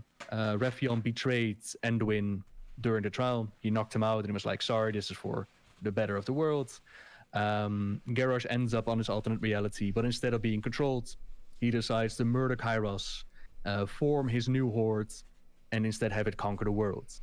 In comes Warlords of Draenor, Dark Portal turns red, we go in there, we do the things of Warlords of Draenor, with the end result being alternate Gul'dan sent over to our Azeroth by our command, and he brings in the Legion. So the very thing that Rathian tried to stop from happening, happened. And because the Legion was summoned, Varian went to the Broken Shore, and on the Broken Shore he died. So that is why Anduin blames Rathian, as well as, of course, the influence of Nezhat, because he's agitated, he's whispered, he feels the pressure of leading their people in the midst of an old god on the loose, and that is why he punches. Yeah. And that's another example of Rathian thinking that he has the best plans, and they are not always the best plans. Yep. As well as being overly confident, how Rathian's like, Anduin, I'm so happy to see you, and he's not even thinking about, Yep. It's like doesn't even cross his mind. Yeah. My old friend, it's been too long. I had spilled a little bit of drink, so I had to AFK there for a moment. But because I'm wearing a wireless headset, I could hear everything. So I didn't miss any of the amazing recap. So thank you for that. Just had to dry up my table. Nothing broken, nothing under? No, nothing broken, everything good. It was just wet, Excellent. which isn't that great on wood, so I needed to just quickly dry it. But we're back and we're good now. But yeah, I would have loved to have seen more cinematics using that as a kickoff, because I think that was a very interesting way of building up Anduin's character development during a time where BFA felt very Sylvanas heavy. Yes, Sylvanas played more of a role in the pre-patch, and she wasn't always present, and people thought that she wasn't getting the deep dive she deserved in BFA, but she had a bigger presence. Like, she burned Teldrassil, like, she she definitely stole the spotlight. With Oh yeah, that. definitely. Morally gray, by the way. Yeah. Morally Morally gray, gray. not the bad guy at all. Nope. And if we got more of cinematics in that vein with Anduin, I think that he could become a more relatable character because, like you were saying, as a result of his bones being broken and healed, you know, he was like blessed by the light, and he cannot do wrong. His bones ache if he does the wrong thing. That is such a plot device as well. It's I so hate it. He perfect, can yeah. feel in his bones if he's doing something wrong or right. Like really, really. So it was nice having Anduin develop a bit of a personality, and I honestly, I was so happy that he was expressing like feelings for a change. I was like, I didn't even think it was old god. I just was like, hey, finally he's reacting like a normal person to have really bad situation. But I think it would be cool to explore that more and have people be like, this Anduin's kind of fun, but is he under the corruption of the old gods, or is he, you know, developing a style as a ruler for the first time? And I think it would have been cool to explore that in more detail. Like everyone loved 7-2 Broken Shore when he went to the location where Varian fell. Everyone loved that cinematic, and it added more context to him. And I think if we had more of that with Anduin, it would make him more relatable. I mean, it's hard for someone to be popular if most of their plot is behind, you know, a mop quest line you can't do or a book. Would have been cool if he got the Jaina treatment. And for him to become a little bit more interesting too, because most people just see him as this boring character that's always good. So seeing him react like this to Rathian was like, oh, like cool, like, you know, he has a bit of life in himself. He's not just always happy, smiling, and wanting and seeing only good. So that I think that also gave a little bit of an insight into, like a more of a sort of leader type, something that can express a bit more than just something monotonous. As a side note, go ahead. Sorry, go first. Well, our little Manduin is growing up. Like what once started as a kid that couldn't swing a sword to save his life is now being transformed into a little mini Varian. And what you mentioned about it being, you know, a story locked behind books, you can definitely tell, especially in 8.3, that Christy Golden is on the writing team, because there are just so many little references and connections to things that happen in the books, like Fearbreaker, for example. You could tell, like, okay, there's a little reference, and the Revbion story, like war crimes. You can see that the effects are there. Yeah, I mean, this isn't. I love reading. This isn't a critique of books. I just know that a lot of people, you know, running a site that is primarily encouraging people to read, people do not always read who play World of Warcraft, or they skip over things, or they forget things. So it's nice when some of those points from books can be brought to life in a cinematic, like the Jaina, quest line, so more people can understand the background, especially if they're a newer player that, you know, maybe didn't read War Crimes in the content, Break and Warlords of Draenor, but are playing now. So, you know, nothing against the books. I just think it would have been cool to explore some more of Anduin for people that, you know, weren't following him in the books for a decade at this point. Yeah, it's a fine balance between giving you character developments, like Before the Storm, for example, has some good deep dive into, okay, what is Sylvanas thinking, what is Anduin thinking, regardless if you like the story or not. But I'm also of the mindset that every single major plot point should be available in the game, and sometimes that doesn't happen. Like Warlords of Draenor, the entire reason why it started is locked behind the book. So when people saw this new expansion, they were like, didn't I put that guy in jail? What's happening here? Yeah, you have to wonder if that was Pride Paw, another stealing the show during another good moment. You have to wonder if that was another issue with development time and moving on to the next thing, because MoP had been dragging on for such a long time at that point, and the garrison system was really complicated. So, but I agree, because I think it would have also explained Jaina's character reaction as well in Legion, because, you know, Jaina nearly died again. She, as part of war crimes, you know, she was grievously wounded, and Anduin and the Celestials had to bring her back to life. And that explains why, you know, she doesn't really want to trust the Horde in Legion, because, hey, look, she just explained Theramore and her trauma to everyone, and then she just died again. That's really bad. And If all I of that. remember right, wasn't she at the end of War Crimes like kind of set up to be more forgiving again? Like Thrall holds out his Right, hand and yeah. she takes it, and then in Yeah. Legion she's like, "Ew, you're working with the Horde? How dare you!" Yeah. But I don't think people realize that she was seriously wounded in War Crimes. Yeah, but not by the hands of the Prey. Horde, though. Well, I mean, but there was the trial. Like, she goes, she relives all this trauma, she has this trial, and then for her trouble, she gets, killed. But I know, like, I just feel like that's sort of an important. If someone dies and come back to 100%, life, it's yeah. kind of a big character moment that can impact their judgment in the future, and that, as well as the escape, was just in the book. I think it was an interesting plot point to put in the book. Like, the book was great, but I think having some of these things in that transition between Mop and Warlords would have also been good for the more casual player, and maybe get them to be hyped to then read the full book too. Yeah, 100%. Yeah, and it's the same with the bombing of Fedamore, and like even now people are still debating it. The Fedamore scenario itself didn't show it properly. Like compared to the book, the way that they presented it in game was like, okay. Yeah. So, but yeah, another 8-3 plot point I wanted to highlight before we talk about the actual, like, what is actually playable in Season 4 is the Raden storyline. That was another kind of secret storyline you mentioned earlier, how that was a, heroic, we didn't have Mythic at the time, that was a heroic boss, and it was not in the Dungeon Journal, and many players didn't encounter Raden in Throne of Thunder, and this character that was kind of secretive in a Mop raid was a major player for a few minutes, and then he got corrupted and died again. So I would have liked to have seen him have more time to breathe, have characters get reacquainted with him before he became a boss again. It's kind of unfair that we had like DMs and tweets about it as well, because I'm like, yeah, indeed, 100%. The transition from Raden being like, oh, it's all hopeless, to, oh, hello, mother, how you doing too? I'll sacrifice myself now, is ridiculously quick. Ship Raden and Mother. Oh, never mind. And they did him so dirty. He doesn't even get a final moment to die in her arms. He just dies. Yeah. She doesn't even make mention of it. Yeah, that's actually true.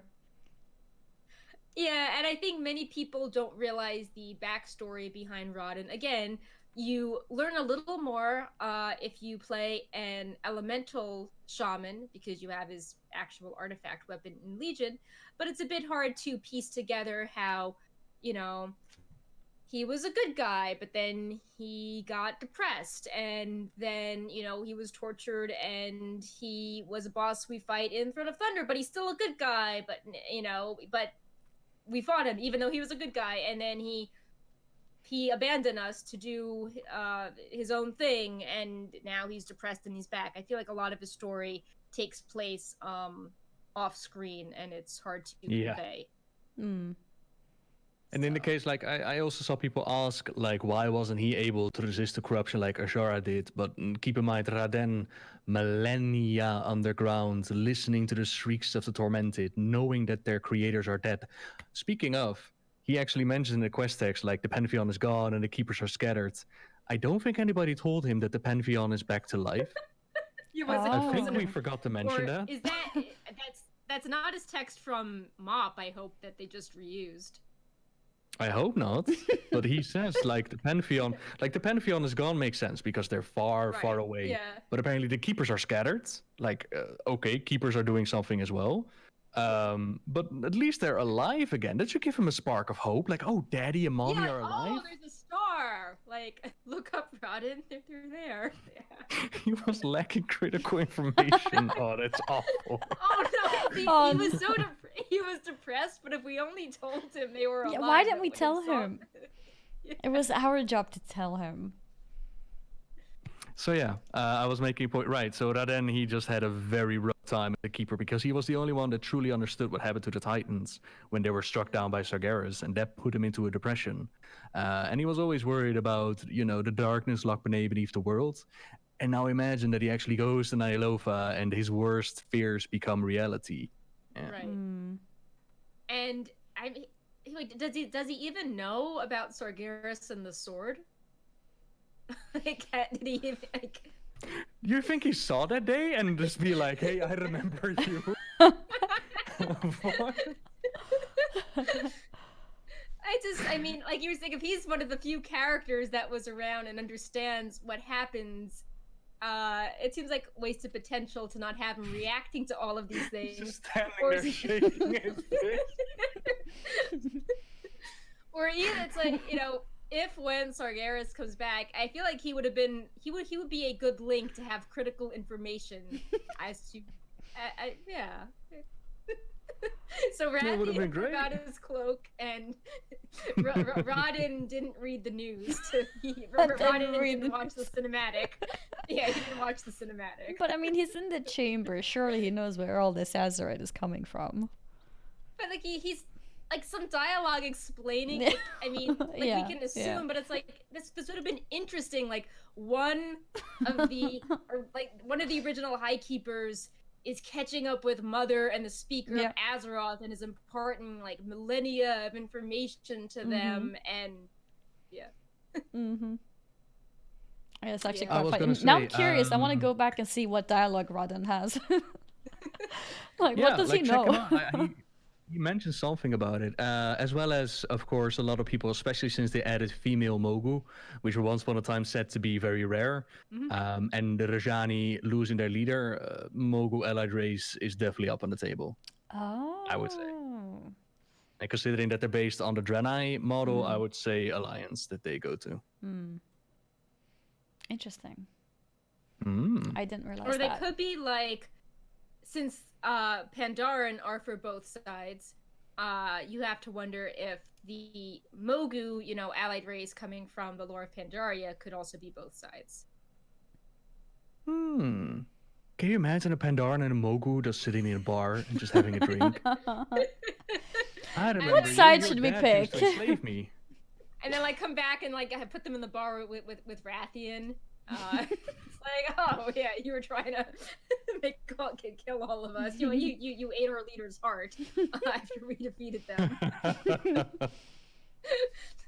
And no more allied races, chat. Yeah, it's printing money for them, so be prepared for a lot more allied races. And Yeah, people I don't love think them. allied races are going Yeah. anywhere. People do love them. I mean, it's. It also seems. Sorry, go ahead. I was gonna say it's normally a small side story to whatever the content is, so it's easy and interesting to add on. And from a player perspective, it gives quite a bit more of customization or options in a way, with not that much effort in terms of new looks and things like that. So I don't think allied races are going anywhere. I think I think we'll get more. So I was Yeah. gonna say that I think that if you use an existing skeleton and assets, that makes it easier. Like the Makar orcs being the recolors of the other orcs or blood elves and void elves. But Yeah, I there are some think unique ones too. yeah, Kultiris was Yeah. totally unique, and I think that's why they were even delayed. Yeah, And they you know, were. totally unique body type. So maybe Blizzard has learned from, what is very difficult to do. What are ways that we can speed this process up? And if they have things, I don't know if they do, but if things are more on a very more polished system now, I could see them maybe having the tech to convert NPC races into allied races more, and then maybe it would make sense for Mogo to be added. Like, you have to keep in mind that Ian is not being like, we're gonna cut raid bosses, so we're gonna not, the devs will not develop systems so they can instead do artwork for an allied race. That's not how it works. No. Things can work in It's parallel. separate. Yeah. Yeah. Like, not getting an I allied think- race doesn't mean now we're gonna get a new zone. Right. Although we did get 2 allied races and no new zones this time. Perk.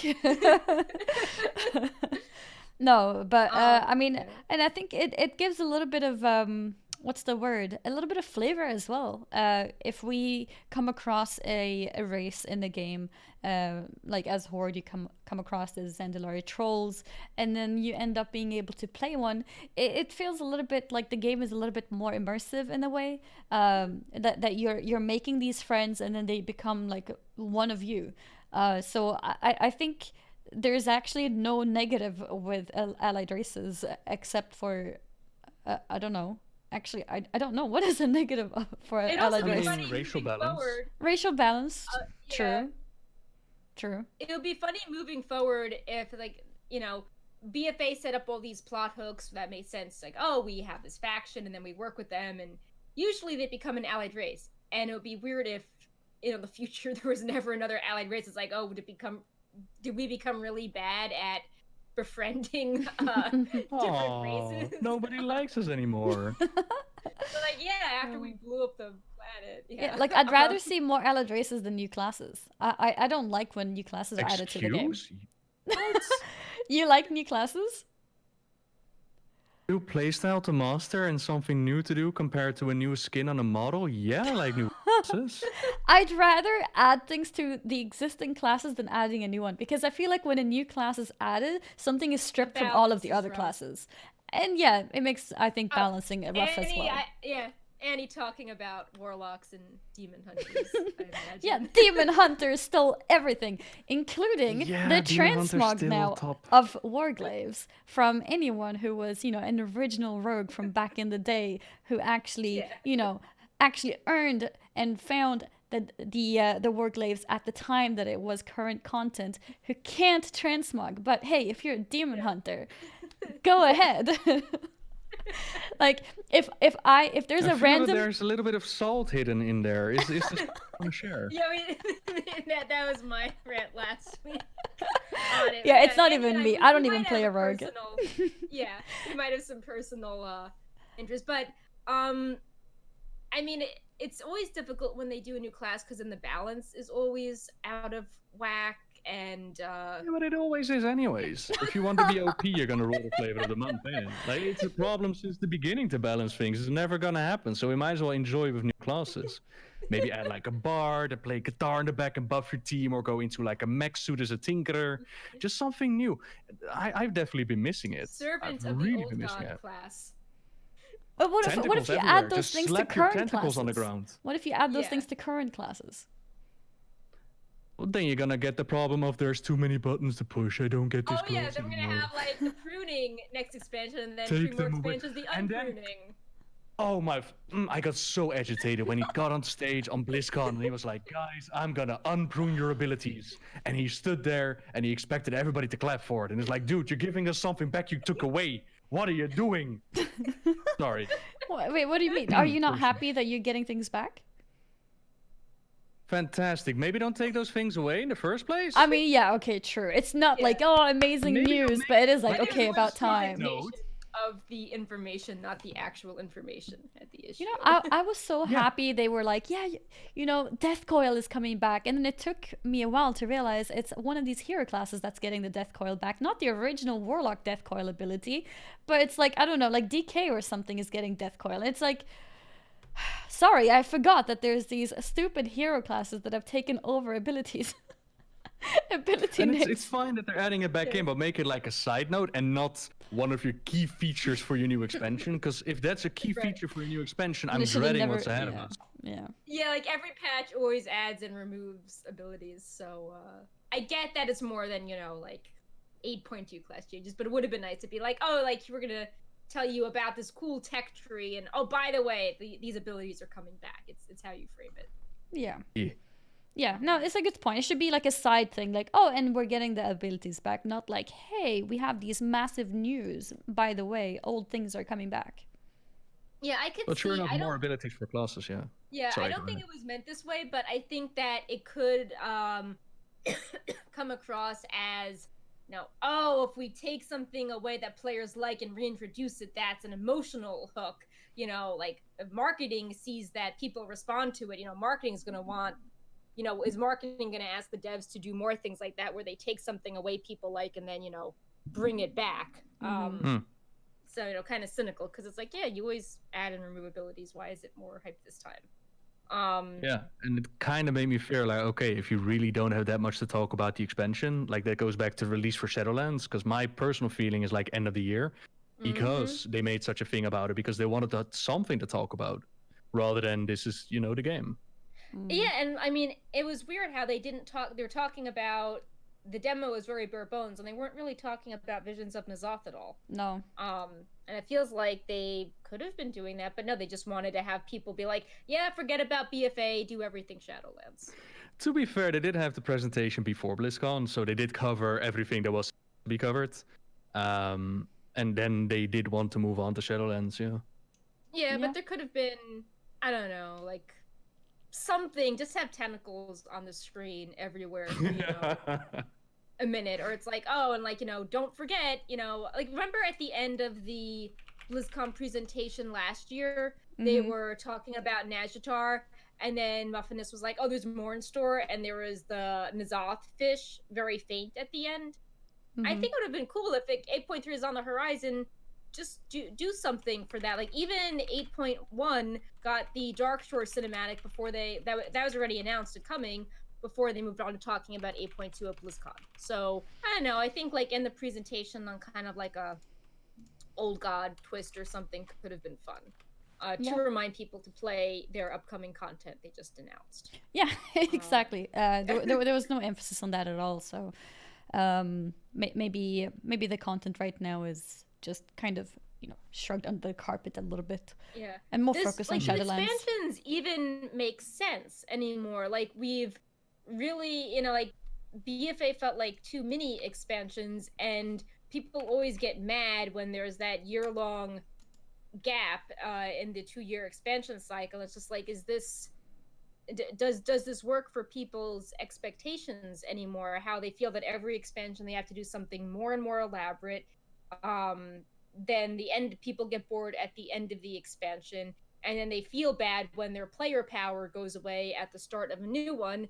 And we have all these systems we use for a year and then abandon forever, like garrisons, Azerite, artifacts that clearly a lot of time was spent on, but they seem to be one-off things. And I don't know, it's just an interesting thing. Obviously, expansion sounds very hype, but the cycle of it seems off, and then you lead to things like Argus and N'alotha that seem rushed just to fit them into another expansion.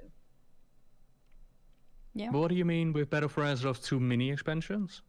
Like, you've got the faction thing, and then you've got the Visions of N'alotha. Like, you've got all these big ideas that are crammed into one expansion. Or like in Legion, like Old God, people were like, oh, Argus could have been its own expansion, but they put it into a patch because, that's how expansions are set up. You've got, patches. So yeah, but those are choices you make as a developer, right? Rather than take these big ideas and shove them in there, just give them the time to breathe and have their own thing.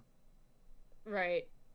So, I don't know, it just, I don't know, feels like maybe they need to rethink what goes into it, because it, like I say, garrisons, Azerite, artifact weapons, it seems there's all these one-time things that take a lot of time, and they just get abandoned for the next expansion, which has a huge build-up time. Yeah. Yeah, some things that even if they don't work perfectly in an expansion, like even the war fronts in Battle for Azeroth, I'm not the big fan of. But I would love to see them further developed and improved upon and taken into the next expansion and make them work. Maybe add PvP, as people have been asking. I think that's what most people even expected, for it to be PvP, so it was a bit disappointing. Yeah. But go ahead. The Warfront guide for Wowhead, like, the top line was like, is there PvP in Warfronts? No, there is no PvP in Warfronts, because everyone was so confused by that. Mm-hmm. Yeah, certain things are not bad. Like, I hope that they're gonna make gearing easier again.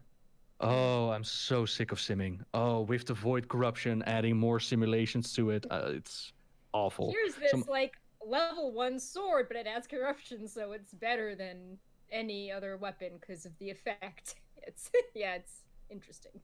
And there are other changes that I'm hoping that they're gonna take it to the next expansion. But definitely there are systems that they should work further upon. And you're right, they have the habit of dumping something new and just dropping it again, rather than building upon it. Mm-hmm. But I think we're gonna kind of got off topic, didn't we? We probably did. Yeah.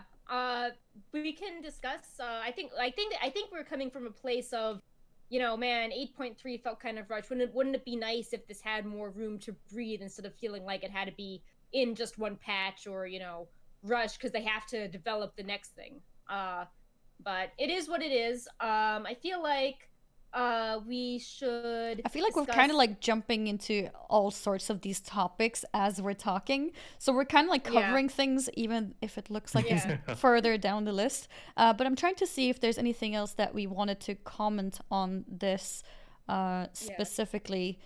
I think we could move into the portion where we discuss things you can actually do in game now, like Season 4 actually launched 2 days ago. You can get a pink cloud serpent mount. Ny'alotha is a raid that has fights besides a cinematic, and you should do the fights because they're cool. Normal and heroic. Did you know this raid is in there? Normal and heroic raid is available for anyone who wants to jump into that. Mythic will become available with the next reset, so that's when we can also look forward to a Mythic race as well. Mythic Plus is available, but the item level is not scaled to maximum as of yet. That will also be done starting next week, but you do still want to complete the plus 15 this week to get the maximum reward in the next week's Mythic chest. And level 6 is for maximum reward at the dungeon, right? Currently, yes. So if you want to spam Mythic Plus in order to gear, the maximum gear is given at Mythic 6 level, which I believe gives 445, is it? Very possible.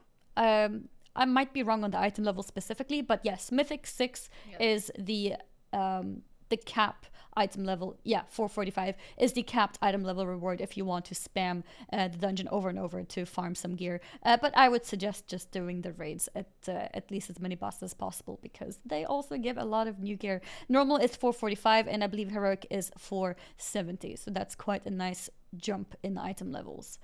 Apart from that, there's also a new PvP season if you want to start gaining rating there. If you are...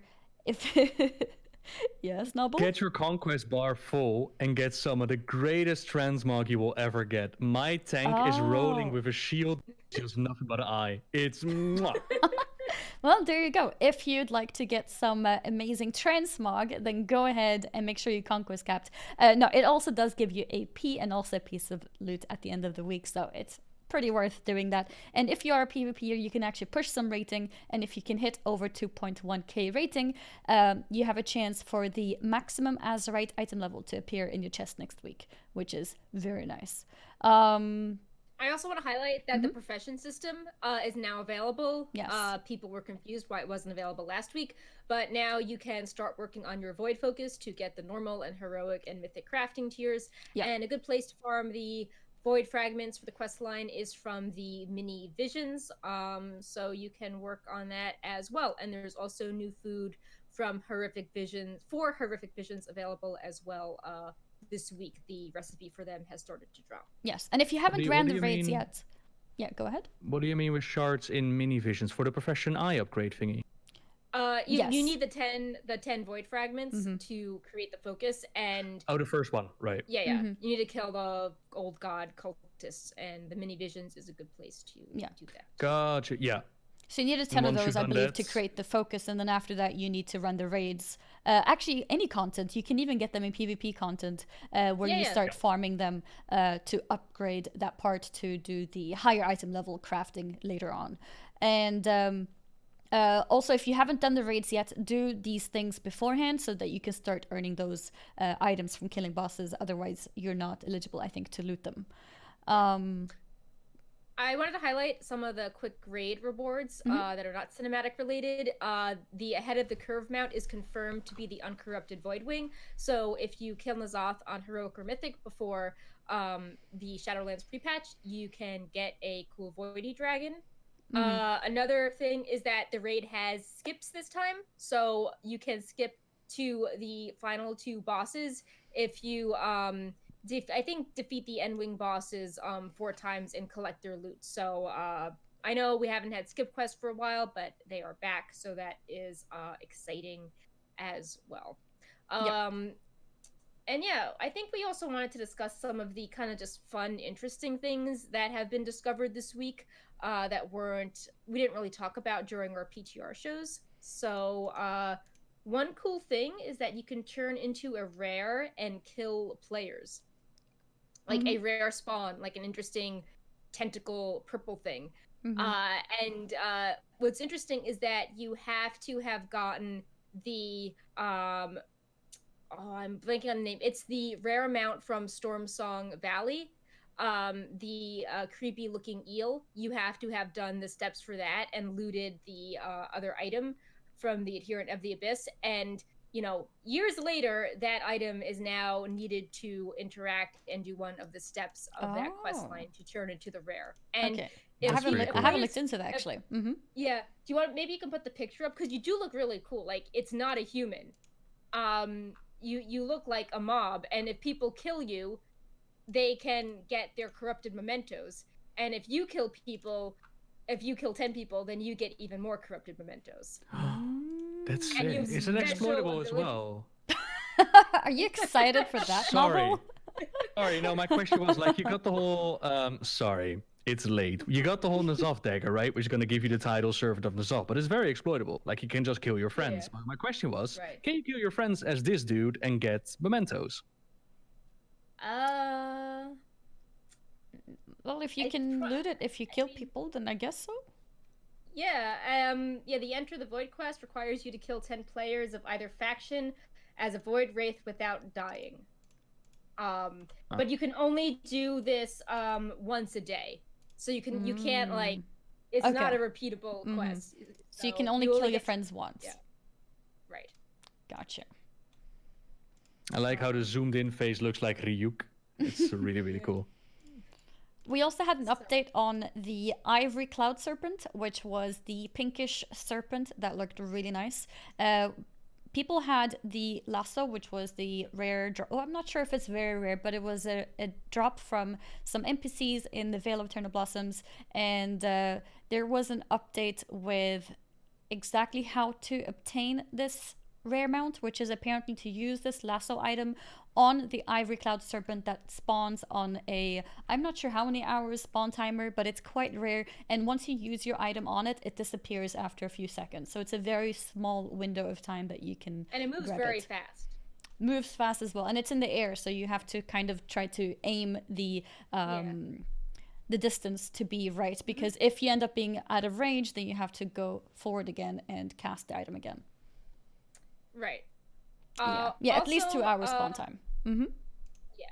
Also, because certain rares are only up during certain invasions, that makes them more in demand. So another serpent that was found, which we speculated was a Paragon reputation, but it's not, is the Rajani War Serpent, and that is from a rare that only spawns during the Mogu invasion, which ends tomorrow for NA and Saturday for EU. So when the Mogu invasion is not up, when Vale swaps to the Manted, you cannot farm this rare for the War Serpent mount. Yes, and this rare is, I believe, called Raylen, if I don't remember. Yeah, so there's a rare called Raylen, and it's not a very long spawn timer, but I'm sure it's being camped now because of this. And the drop rate is quite rare, so you may need to kill it multiple times, from what I heard. The Pristine Cloud Serpent skill is the item that Ray Loon, okay. And the skill that it drops is then used as currency at Zhang-Ku, the he's one of the guys at where you pick The up Rajani the quests. Quartermaster. Yeah. Yes, the Quartermaster.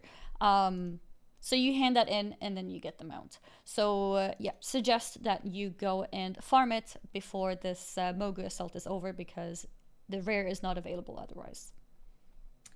Yeah.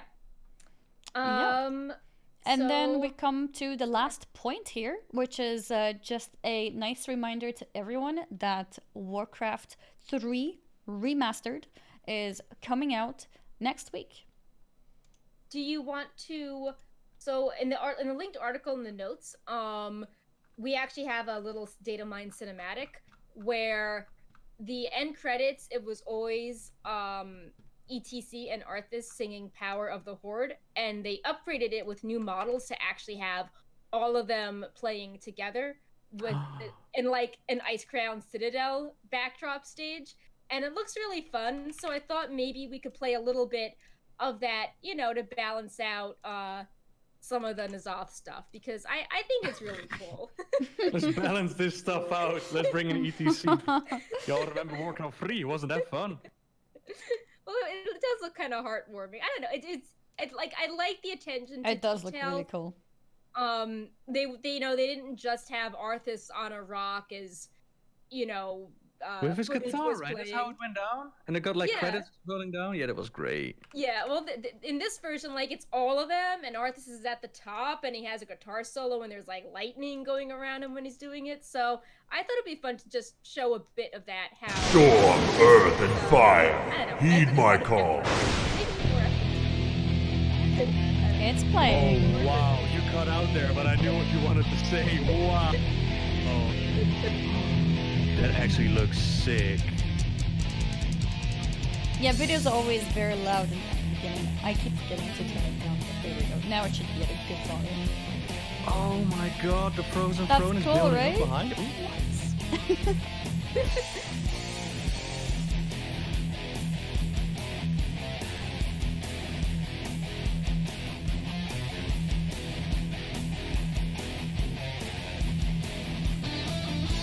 I am the son of the wind and rain. Thunder beckons and I heed the call. And if I die upon this day, Hey, Arthas is no longer the lead singer. What? No, he was good. brothers gather up the wolves. Yeah, he was the lead guitarist. We'll ride. War drums echo the beating heart, pounding from inside. With the little skull drum set. Aww. Black clouds fill the sky. Hear my battle cry. I'll link in the chat as well in case anyone wants to check it themselves and rewatch it a few times. Once, twice, 3 times, more times.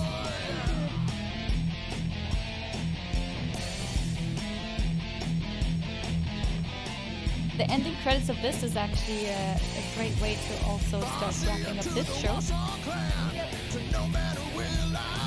Oh, Grandpa Are is you back. guys? Okay, who wants to play the drums? Who's gonna do the guitar? Also. Let's go.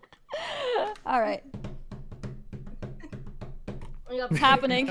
I'm waiting, Nobbel. I don't see no guitar. You don't see the guitar? And It's in the form of now- Brightpaw. The end is here. La la la la, the final curtain. Something like that. Yeah, drum to death. It's happening. Oh, no, that was great. That was the perfect ending to everything. Yeah, I thought it was very To cute. everything. All right, everybody, it's over. See you 2021. Ending a new ending of BFA. Sylvanas opens reality in the Shadowlands. Oh and Arthas my starts God. Singing. Yep. Oh, please. Before we wrap things, actually, I also want to quickly thank Dema TYC for the Twitch Prime sub. Happened a little while ago, and we hadn't thanked him yet, so thank you for that. Thank Yep. But yeah, I believe that is it. Nobbel, Hmm. all the thanks for coming here, joining us, giving some more insight into the lore. The My lore absolute master. pleasure. It's been perk. We should do this more often. We always discuss in DMs, and it's kind of cool Yeah. because whatever I come up with, Perk already figured out, and I was like, okay, cool. And what about this? And what about that? And what about this? And that's kind of how we like work with the scripts and ideas for making videos in the Yeah. future. Mm-hmm. So it's been great to do it live as well. Yeah.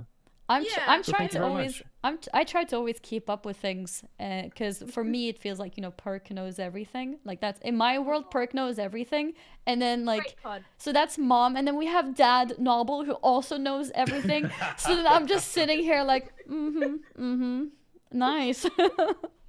No, I really love listening to you guys talking about these things. It gives a really nice perspective, and I'm sure a lot of people who are watching as well really appreciate that. So thank you very much for joining and giving us some more words into the lore so we can enjoy everything I like doing more. This.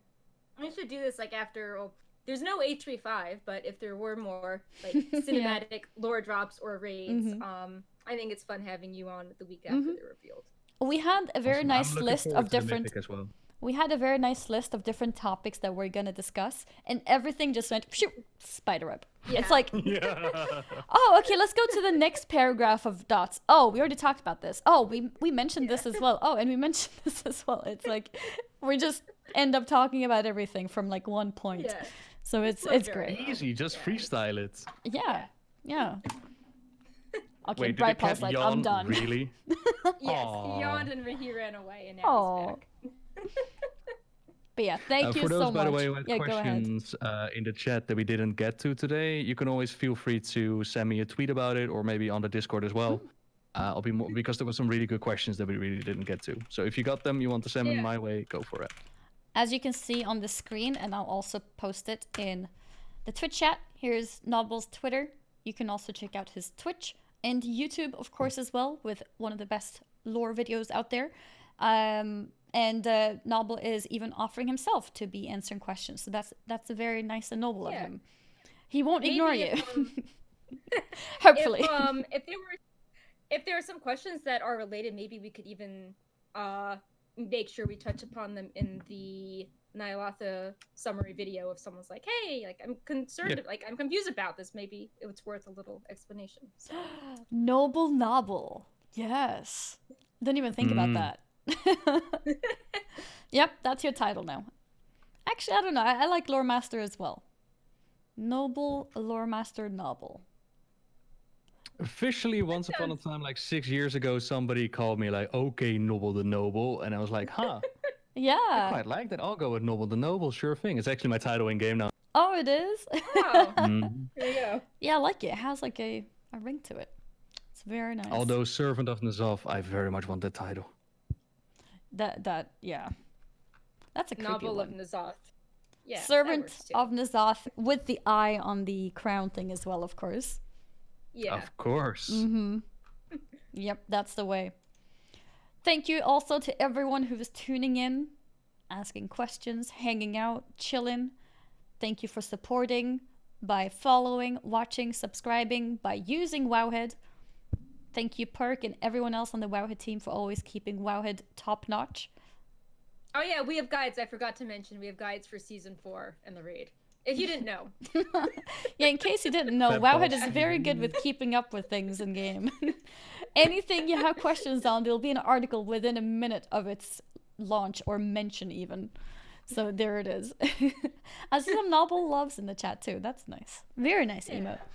But You yeah, like 'em? yeah, it's very nice.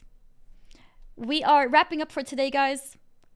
As we mentioned, go follow and give Nobbel lots of love for him being here and for being awesome at what he does with all of the work on his own channels, with Wowhead as well, and everything. Triple high five. Yeah, maybe we should try a high five somehow. Are Okay. you up for it, Nobbel? Hang on, I need to go to the window, don't I? Yes. Perk Yeah, needs there we to go. go All the right, other go way. like that. Yeah. Okay, we're good? Then Nope. go higher? good. Like- Perk needs to go other hand. Perk, you gotta go the other way. Oh, this way. Okay. And Nobbel, you need Great, two great. hands. I need to do 2 hands. Yeah, Oh, one okay, for yeah, below, all one right. for above. Okay. All right. Okay. Are you ready? Yeah. 3, 2, 1. Ta-da! Ta- High five. Right claw We has made bounced it. on my other hand on the desk. He's like, I'm also doing a high five, okay? Like, why is there noise by my ear? Yep. It's like very nice high fives. Is this what you humans do? Okay. Yes. Every time. But Your yeah, cat's amazing. thank you again, everyone, and we will see you again next week, same time. And Nobbel, thank you again for being here, and hopefully we'll see you in the near future as well, joining us for some more lore talks. Would love to. Yeah. Would love to have you again. Thank you. Is there any last words you want to say to the chat or anything, Nobbel? Bye, everybody. Are we gonna do this again? Let's go for 2 hour more conversation. So about that cinematic. No. Yeah, we just Let's need go. one little Cut it point off. to Let's start go. from, and then it's 2 hours. Oh. No, we'll let Nobbel also start ending his day, because you're European too, right? It's very late for you. And I need a script to finish and a voiceover before bedtime, so I'm still going. Still going. All right. And night owl, like myself. All right. Well, see you all, and see you next time. Bye-bye. Bye. Bye. Bye. I see Brightpot. Bye, Brightpot. Are we going? What?